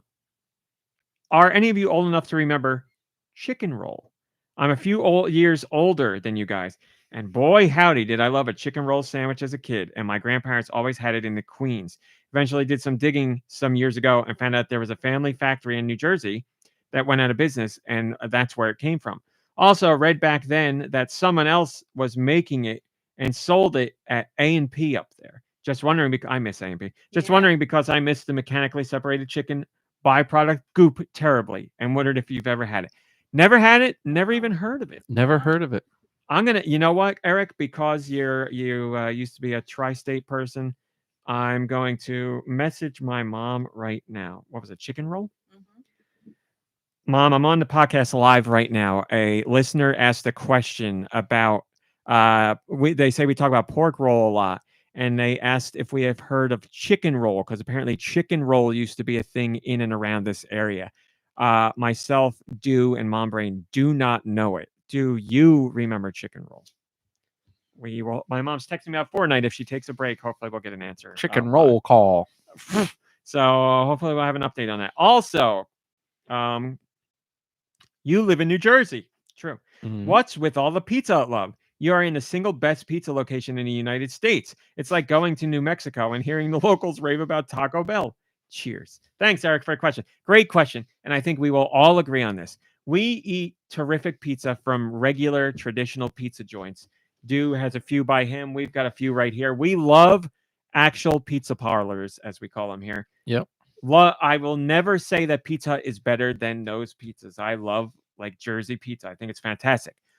I think we will all agree that Pizza Hut is just a different beast. Yeah. You don't think about, I want pizza, let's get Pizza Hut. You're like, I specifically want Pizza Hut. Brilliantly said. So Perfectly you're going said. to Pizza Hut for the Pizza Hut flavor, taste, experience. And yeah. No one's saying we're It's putting like- Pizza Hut up against a local You pizza. never, Yes. if we're like, let's get pizza, it's not like Pizza Hut's in the running. That's right. Yeah. But it's like, let's get Pizza Hut, then that's the thing. Like if somebody came over and they're not normally here and they were like, I want pizza, what do you got? I would name all the pizza places we have. And then if they still didn't say anything, Even I'd be name a like, Boston but team. we have Domino's and Pizza Hut too, if that's what you want. Like I would separate it because it's not the same Yeah. thing. it's not so, the same. Yeah, like we wouldn't have fed Name of Boston yes, Pizza Hut, exactly. but we certainly Yeah. went to Would I have my happily favorite eaten it? pizza Yes. place and got pizza. Yes. And it was a great pizza. And I will occasionally have frozen pizzas, like have one in the Mhm. freezer, and like it's never great, Mm-mm. but I can always eat one, Mhm. whenever I'm feeling too lazy to make a dinner or something. My mom said she has not heard of chicken roll. So and she's I don't I know. think It's like a Pennsylvania thing. 90 years old. Well, they said New York, so maybe I don't know. Yeah, that's interesting. But we do know A&P for sure. So yeah, that's our pizza stance. And Taco Bell, same thing. Like Mom Brain, you'd never be like, let's get Mexican food and go to Taco Bell. It's like I want Taco it's like Bell. a different thing. Yeah, it's its own thing. I mean, yes, they serve pizza, but That's right. And now you could get that would be really crazy if somebody came to Jersey and was like, I want pizza, and you're like, I know just the spot, and you take them to Taco Bell for the Mexican pizza. Then you would not be friends it would anymore. explode. Holy cow!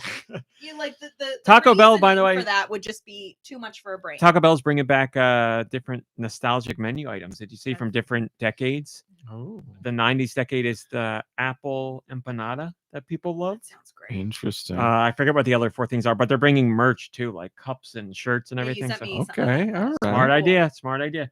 Thank you After for they just updated our like the one that was like Yeah. so nostalgic looking from like the 90s, they just updated it. Now, I it was looks like, why new, would you but do it's that? bring the old stuff back. They've Thanks for the ruined it. questions, Eric. Great questions. Love talking about food and New Jersey, of course, and Pizza Hut. I mean, all of them. We also have a Patreon question, Mom Brain. Did you know you can join the Patreon For $1. for $1? Giant Richie did. Giant Richie's been a long time member. What? In the chat? Stupid. I used to Dilbert I put a just wanna gif go of a literal. chicken roll. There you go. I Perfect. was so, After Noob says the caramel apple empanada is elite. Wow. Never had it. I feel like I need it. I gotta try it. Tony De La Mancha's got a great point. He says bringing back retro food is just food remakes. But the thing, Tony De La Mancha, is with games you can always go back and play them. With foods, they're gone. You can't go get them again. You can't go to Taco Bell and just give me the thing. They don't make it anymore. and when they remake the food, they're bringing it back exactly as it was. It's Yes. not like they're zhuzhing it up. I'm Yes. looking Zhuzhing it. at Not a remake. I'm looking at Yeah. Taco Bell's app at the menu, Mm. and their decades collection is a tostada, Oh, green burrito, Yes. a Meximelt, a I've heard lots of fans of the Meximelt. and a gordita supreme. That is all I see man, gotta presently. get one of each. Giant Reggie asks, hey, podcast crew, random question, but that's the point here, right? You're right. What's your favorite concert you've been to? And if you're not a concert goer, what's your favorite live performance of some kind that you've been to? Do it's just at a concert. Yeah, I was at a really fun concert for this band called Air. They played one of their albums, Moon Safari, and it was awesome. I've been listening to the album for years and years, and it's the first concert I've ever been to where a band has played a full album, and I just always love that concept and Give these people air. and the fact that I absolutely love the album too. It was like a perfect storm. So for me, it was a lot of fun, great venue in DC, and it was great. Is that your favorite concert? It was not my favorite concert. One of the Radiohead concerts for sure was my favorite concert.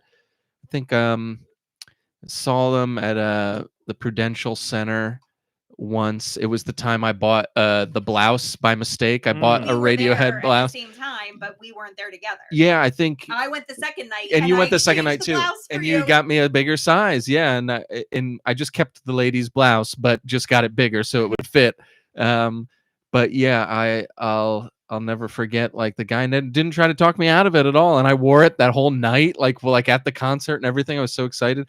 But yeah, I mean, they just killed it. We've seen Radiohead a few times now, and they've always been really great. So I'd have to say, like, probably that Radiohead concert was my favorite. Mom Brain, favorite concert? Radiohead at Madison Square Garden was incredible, and to be in a room with all of those people singing Karma Police along with Radiohead was a moment that, like, as it was happening, I was like, I will remember this for the rest of my life.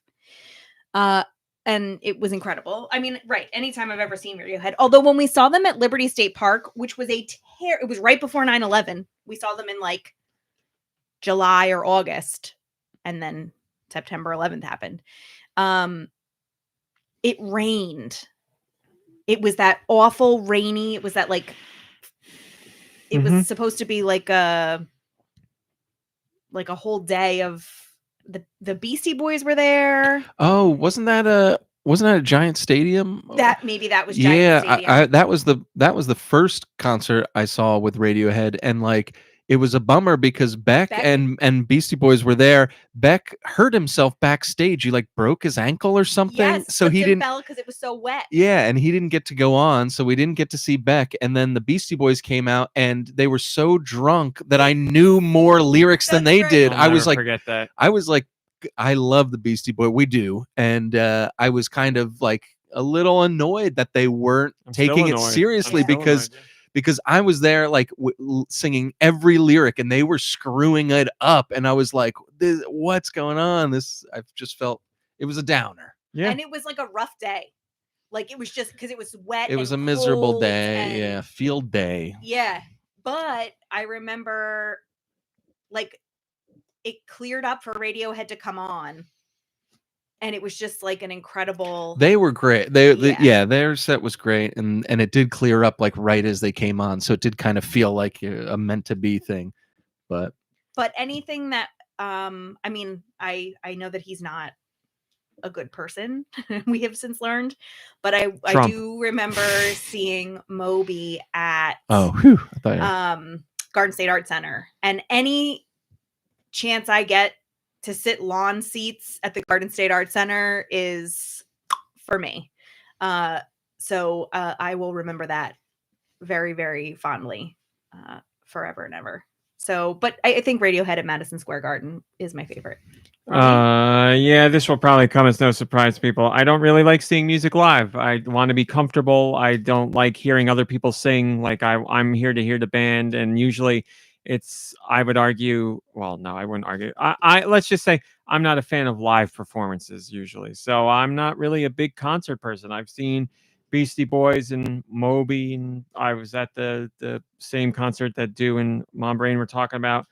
I don't know who else I've seen. I saw Anamanaguchi, and but I don't know. It's not for me.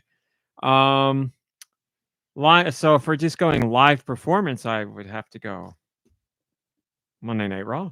Hi, Nico Darunia. I mean, going to my first Raw, it blew my mind because I remember we were watching on TV for so long, and then I remember we were going there, and I was like, we're actually going to be there at the thing. Same air. Those events are so fun. It's really, you can't describe it. Like when you're watching it on TV, it's like any sporting event, really. Like when you're there live, it's just so incredible. There's like something that you feel being one with everyone. At an event like that, it's especially, just special. I mean, for me, it's especially with wrestling, just because like we are all here to watch something that is live and actually happening, but it's completely scripted, and we're just gonna watch like it's like theater, and it's not, and it's just such a crazy environment to be like, these 14,000 people here are all like, yes, give me more of this. And we were there, and like, the pyrotechnics hit, and you feel the heat on your face, and like the boom of the pyrotechnics hits you in the chest, because you're like there, and you're like, oh, and when you're there, it's not like the show just starts. Like the announcer gets on the mic, and they're like, 1 minute till we're live on the USA Network, and we're like, yeah, you just go nuts. And like it starts with Raw and SmackDown, and all of them, they still do this, but it's changed as what it is over the years. It's they'll have like a little I forget what they call it, like a little intro before the show actually starts. It used to be like all black and white footage of wrestlers, and it's like it used to say like, oh, what was it? Ladies and gentlemen, we got whatever. It was like some old archival footage, and when that starts, the crowd would be like, "Woo!" Because the show's getting started. But now it's got like the Marvel-esque intro, which I love. I want to see that live so bad. There's one guy who left a comment on the podcast that week that was like, let me know when the wrestling talk happens. I need to skip that. I forget what he said. It was meaner than that, but I'm sorry. We're doing it again. But yeah, the live wrestling experience, man. It's incredible. I love that. When it's your wrestler, they're live, it's extra special. So my favorite has to be like with one of the Royal Rumbles that we were at. Maybe the Royal Rumble where John Cena came back and my sister lost her crap. That was amazing. Or the one where it wasn't a Royal Rumble, but Jeff Hardy won, and you were there, you and I were there, and you freaked out. That was great.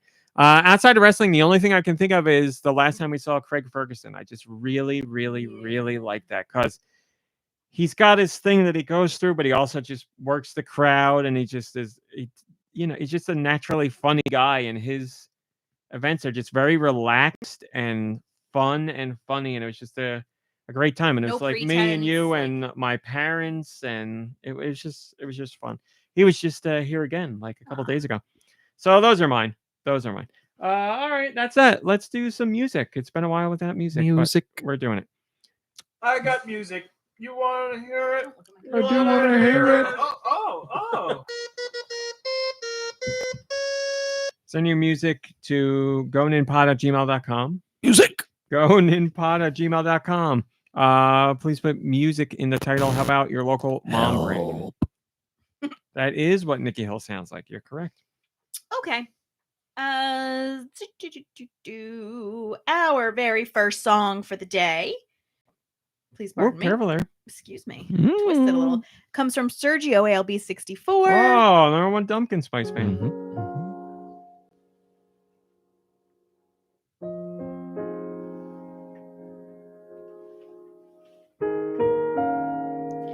I got no clue. I'm going to guess Fragile right off the bat.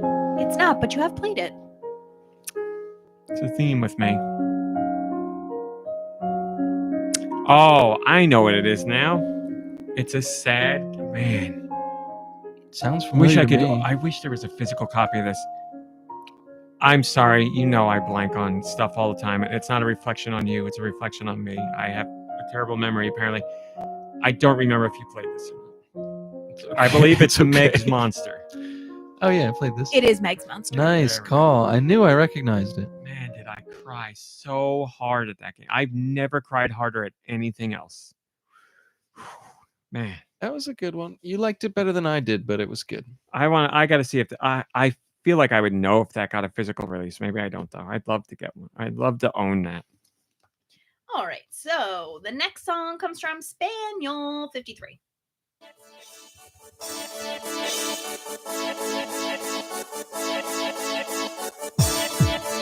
This is me on my keyboard in my bedroom in middle school. Yep, while your parents are trying to sleep. And my uncle bought me the keyboard, and they're like, "Oh, why would you get this kid this thing?" And it runs on like D-cell batteries. I'd be like, "It's my birthday. Hold on, the keyboard has a preset birthday song," and I'd go get it and play it. Yeah. No. Yeah. Did your mother record it? There might be a recording. I got no idea. Me This either. sounds familiar, but I don't know. How about Spark, the Electric Jester? I'd be pulling something out of my ass. I don't know. Okay. I don't well, know. You can stop tugging. It is Snowboard Kids 2. I played the original. I did not play the sequel. Yeah, I was gonna say Snowboard Kids 1. This one comes from Wired. I'm gonna guess Sega related right off the bat.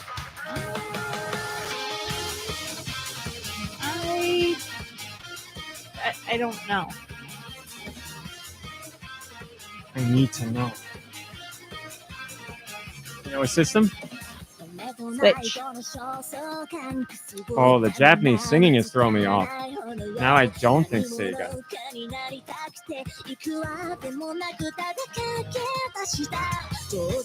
Is it an anime related game? I don't know. Oh boy.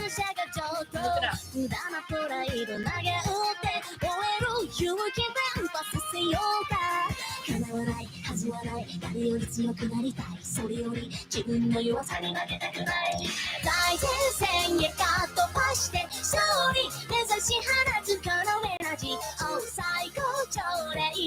Psycho Joe. She said Psycho Joe. Is it a fighting Beautiful game? Joe. Not It is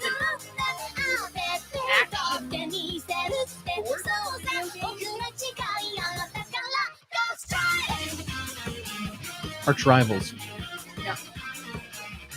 I go ahead. I don't know.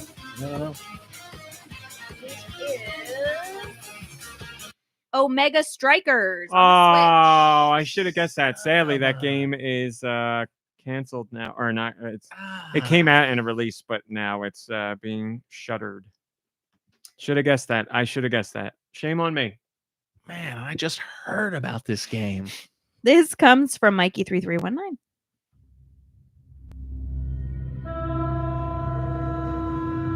Mass An Effect. elevator? No.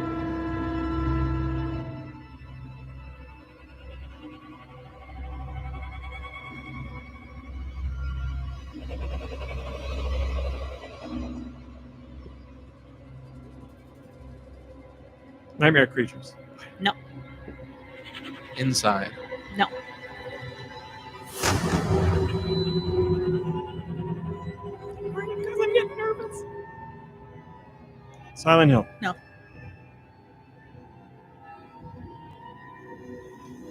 Is it something scary? Resident Evil. It's not Resident Evil, and yeah, it's scary. Silent Hill? You said Silent Hill. What system? Yeah. Switch. Friday the 13th? No. Is it movie based? Yes. Oh.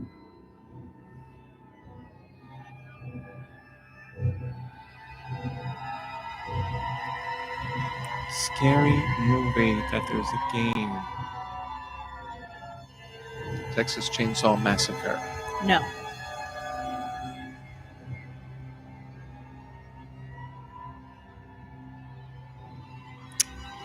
I'm trying to think what's scary that's like got this much, like thought put into it.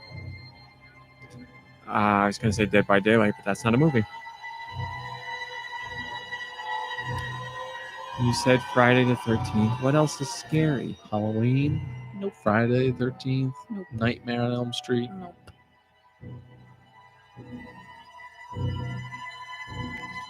Alien Isolation? Yes. Oh, good one. It's the only other thing I could think of. Yeah. It I mean, I doesn't- it debated doesn't- like scary. I know it's sci-fi, but I scary's know right. it's meant to be Scary's right. scary. Yeah. Yeah, Sci-fi horror. that's a horror game. That's from Mikey3319. And this one's from Jet Jaguar. Focus all attacks. Oh, this is Final Fantasy VII. It sure is. Do, do, do. But where? This has got to be what, Sector 7 slums, or Sector 5 slums. It says provincial town. Okay, yeah. And there we have it. Boo doo doo doo. Boo doo doo. Boo. Boo. It's a great sound. Great sound. Yep. Here's one from Fortan Hump.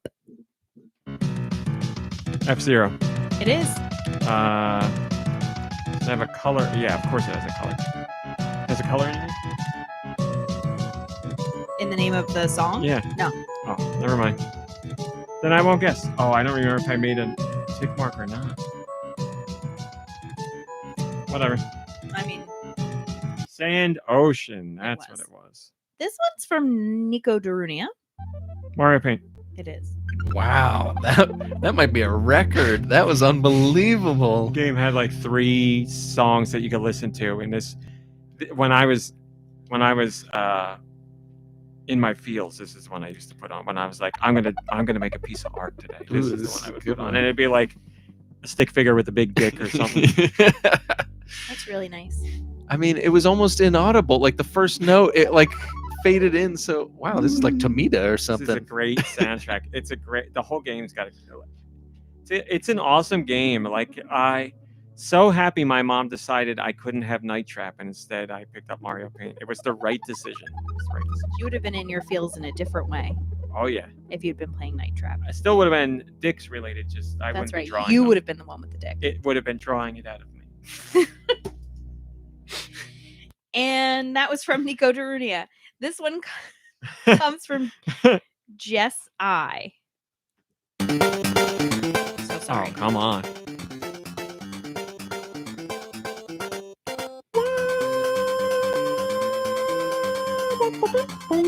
Used to grab the earbuds for this one, plug them into the old dot matrix Game Boy to listen to this jam. This is Kirby's Dream Land. It is on the Game Boy. Bing. We got 2 songs left, if that helps you in any way. Yeah, that's right. Man, this is great.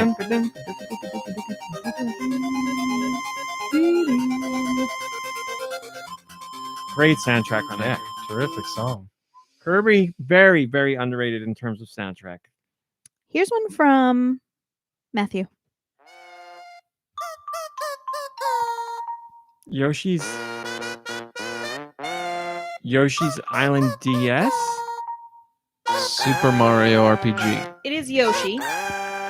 Yoshi's Story? No. Yoshi Touch and No. Go?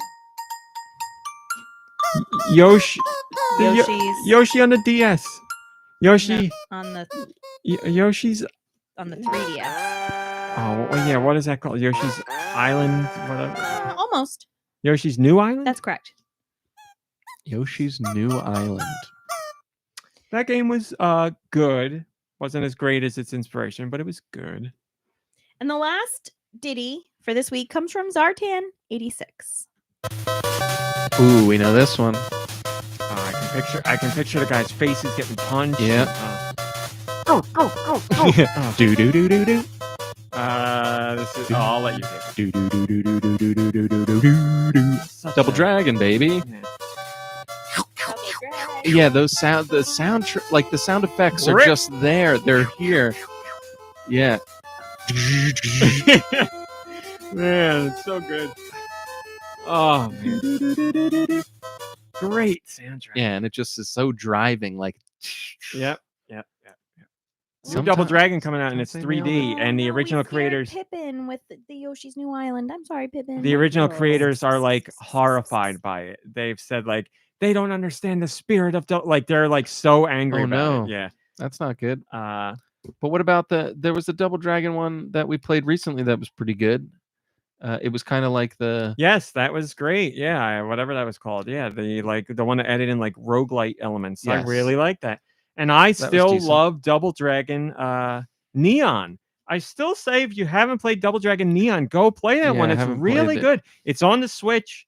It's made by Way Forward. It's got a fantastic soundtrack, which is I should have said that. I'm glad I set myself up there. 2 things. This week's GoNintendo expansion pack feature is about Only Murders in the Building. I wrote about the 4th season without spoilers, just saying how much I liked it and why. And also this week we had an interview with Way Forward because, as I've said before, the soundtrack to Yars Rising, I don't care if you're going to play the game or not. The soundtrack to Yars Rising is phenomenal. You can stream it for free on YouTube, an official upload from Way Forward. I even put it in our interview. It's linked towards the top. listen to the soundtrack. It runs the gamut of so many genres. It's killer. I think it's their best soundtrack that WayForward has ever done, and that's coming from someone who loves all their Shantae games. I really think it's the best soundtrack they've ever done. That's huge coming from you. And it's a ginormous soundtrack. And I reached out to WayForward and I was like, can I talk to you guys? Can I talk to the sound team about this soundtrack? Because I was like, you guys know I love your music, but like this one in particular is such an achievement. So they let me talk to James Montana, the game director, Tommy Pedrini, the music director, and Megan McDuffie, the musician. And I think it's the biggest interview we've ever done, but we cover everything there is to know about the soundtrack and how it was made and how hard it was to tackle and all the unique things that went into it and the struggles they faced. And I talked to them. I was like, I swear to God, in one of these songs, there's an automaton. Is somebody playing an automaton in the studio? And they're like, you got a good ear. Someone's playing an automaton on one of the songs. Please go read that interview. I'm so proud of it, but especially if you're into game music, it's such a cool window into the ungodly amounts of work they do to make a game soundtrack. But if you don't care about what went into making it and you don't care about the game, which I really like the game, just go stream the soundtrack. Free YouTube. It's like an hour and 20 minutes. Killer soundtrack. So many genres of music. So thanks to WayForward for letting me do that interview. It was awesome. And a really cool opportunity. And that's it, I think. You would think that, wouldn't you? Oh, what do you got? I got something coming across my desk from Spiders and Flies right now, as a matter of fact. We're going to do something new here, ladies and gentlemen. So, Do's Views, It's Never News, Rumor of the Week with Do Michaels.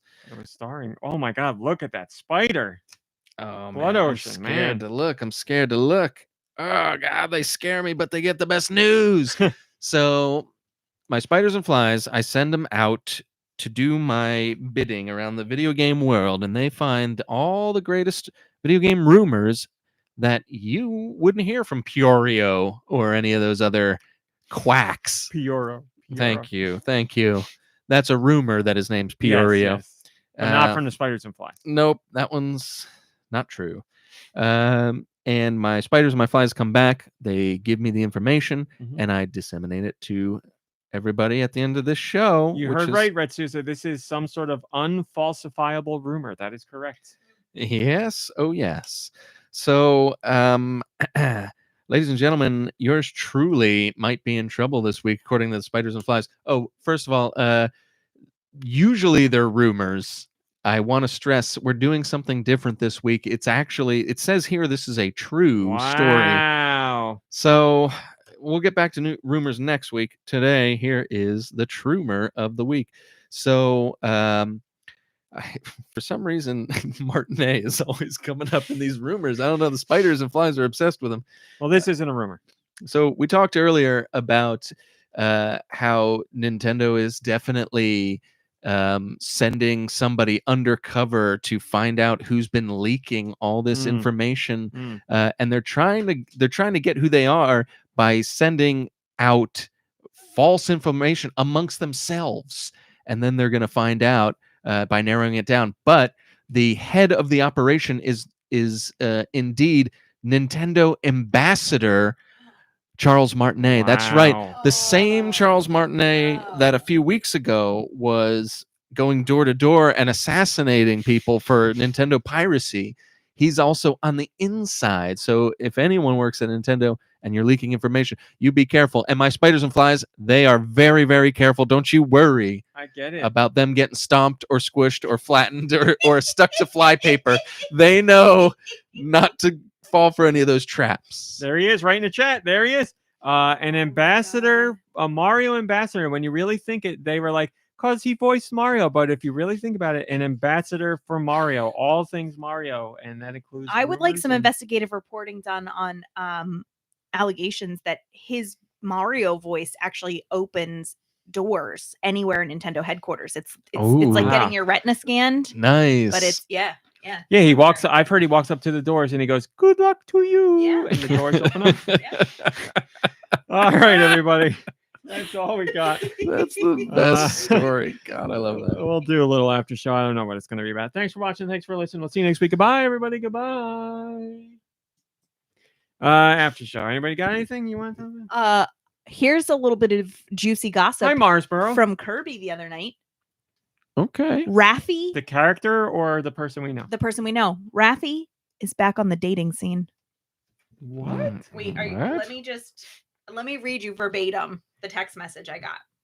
Ring, ring, ring, ring, wait, ring, hold ring, on. ring, banana bone. So, Ding dong, ding dong, ding dong, ding. I got Mom Brain. I just heard that Raffi is back on the dating scene. When I found out, I said to girlfriend, he's looking for some lucky lady to ring, ring, ring, ring, ring, ring, ring his banana phone. And then I texted back, he's looking for a little tingle-leo. Oh, very good. Very nice. Very good. Well, how old is Raffi? Mom Brain, you want to talk about Don Da Don? Because I talked to you and you said you effing loved the latest episode, but I'd love to hear more. I just think that the love story that is being told is a special kind of love story that, I don't know, there's just something about it. Maybe it's because it reminds me of our youth. Me and you? Yeah, like we got to know each other in school, and I don't know. You were really into ghosts, and I was really into Yeah, aliens. right. Yeah. Right. The way that the show looks, it's such a fun show to look at. The music, Jake Yes. Gyllenhaal likes the music. I found out That's from right. TikTok. That's right. super fantastic. And like I'll take the fantastic. there's stuff that just makes you giggle. Like when the grandma calls calls whoever a rotten tangerine, I think it is. There was or, like, something that was said in this latest episode that legit made me laugh out loud. made me when she was like, it made me feel like a butthole, and I was like, I did laugh "Yeah." at that. And then when they refer to his There- peen, The writing is very good in the sense that when when kids are saying things, it's very clear when they did the translation. They were like, "What would a kid here say?" Yeah. That's what they went with, which I like. Ice Dilbert says, "I'm on episode 4 of Don Da Don, and I'm liking it so far. Episode 4 has one of the coolest action sequences I've seen in an anime ever. And the color scheme and everything, man, it was awesome." give me that weenie. Anything else? Anybody want to talk I love Shrinking. I binged Shrinking. Shrinking, Loved too. the crap out of those I love first 4 Shrinking. Mom episodes of Brain, the you second gotta get season. in on Shrinking. Yeah, I've seen Good the first stuff. season. I know. There's only 4 episodes of the second one so far. Just Jefferson as the neighbor. I mean, it's the part that guy was born to play. He's just so great in it, and it's Is almost he like a main man? he might be after this season. Seriously, like Right? because I loved him on Married with Children, but it like you never saw him in anything, and then all of a sudden he shows up again as the neighbor's husband. It's like the part he was born to play, and then they like.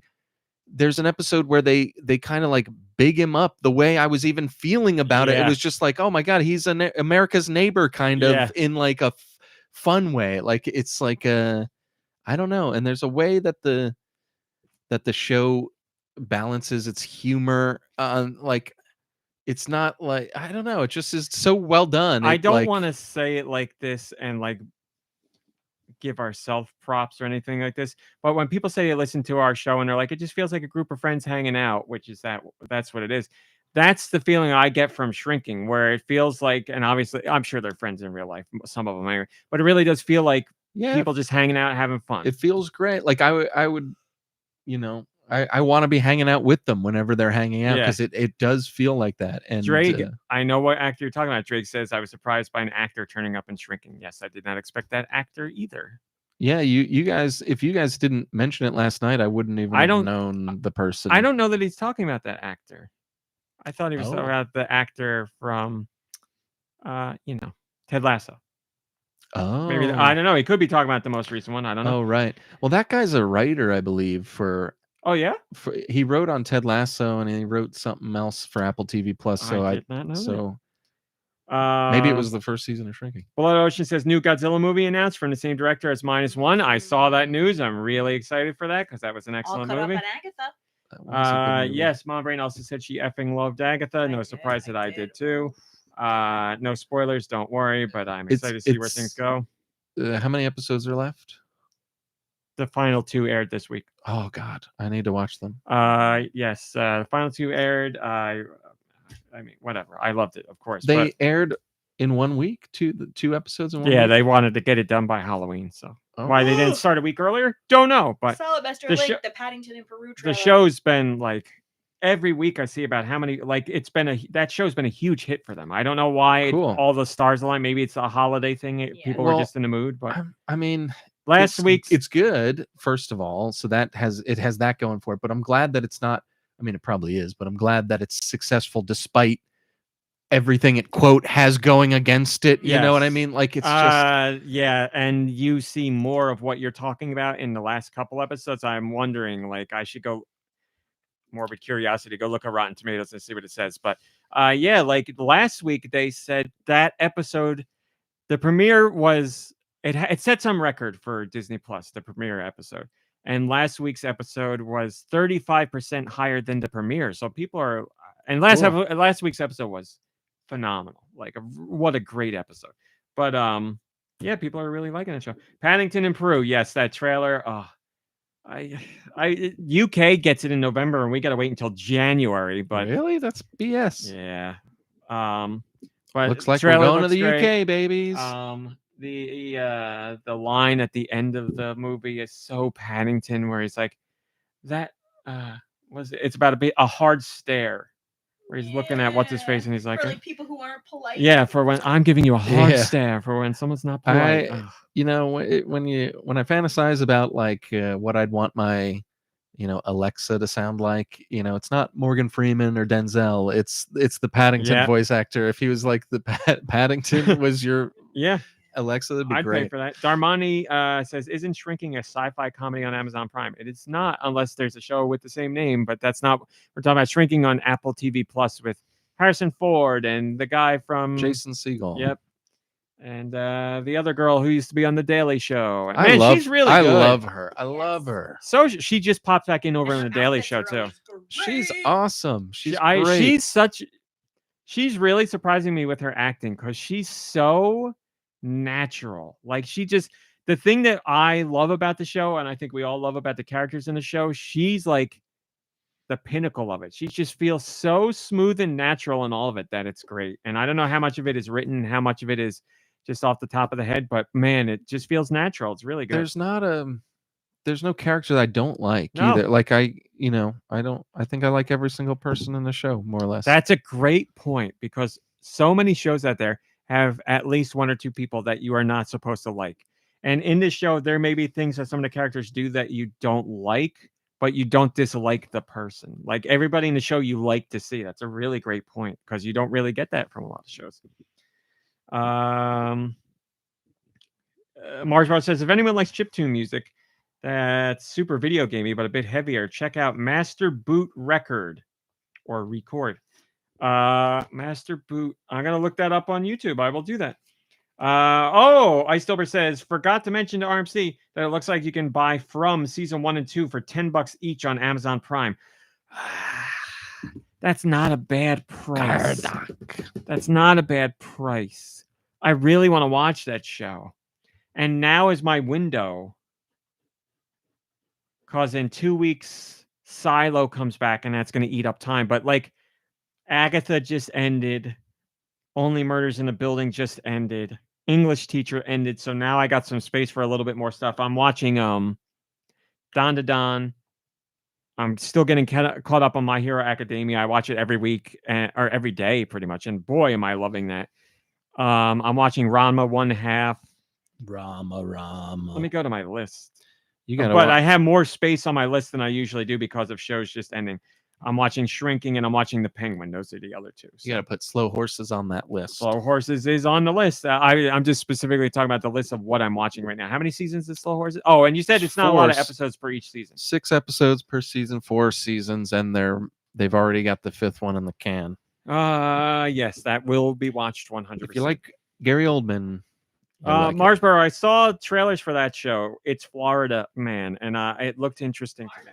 All right, everybody, that's it. Thanks for watching. Thanks for listening. Play some games. Hang out with friends and family. Rest, relax. You deserve it. Goodbye, everybody. And Goodbye. we'll see you next week. Goodbye, everybody. Goodbye. And we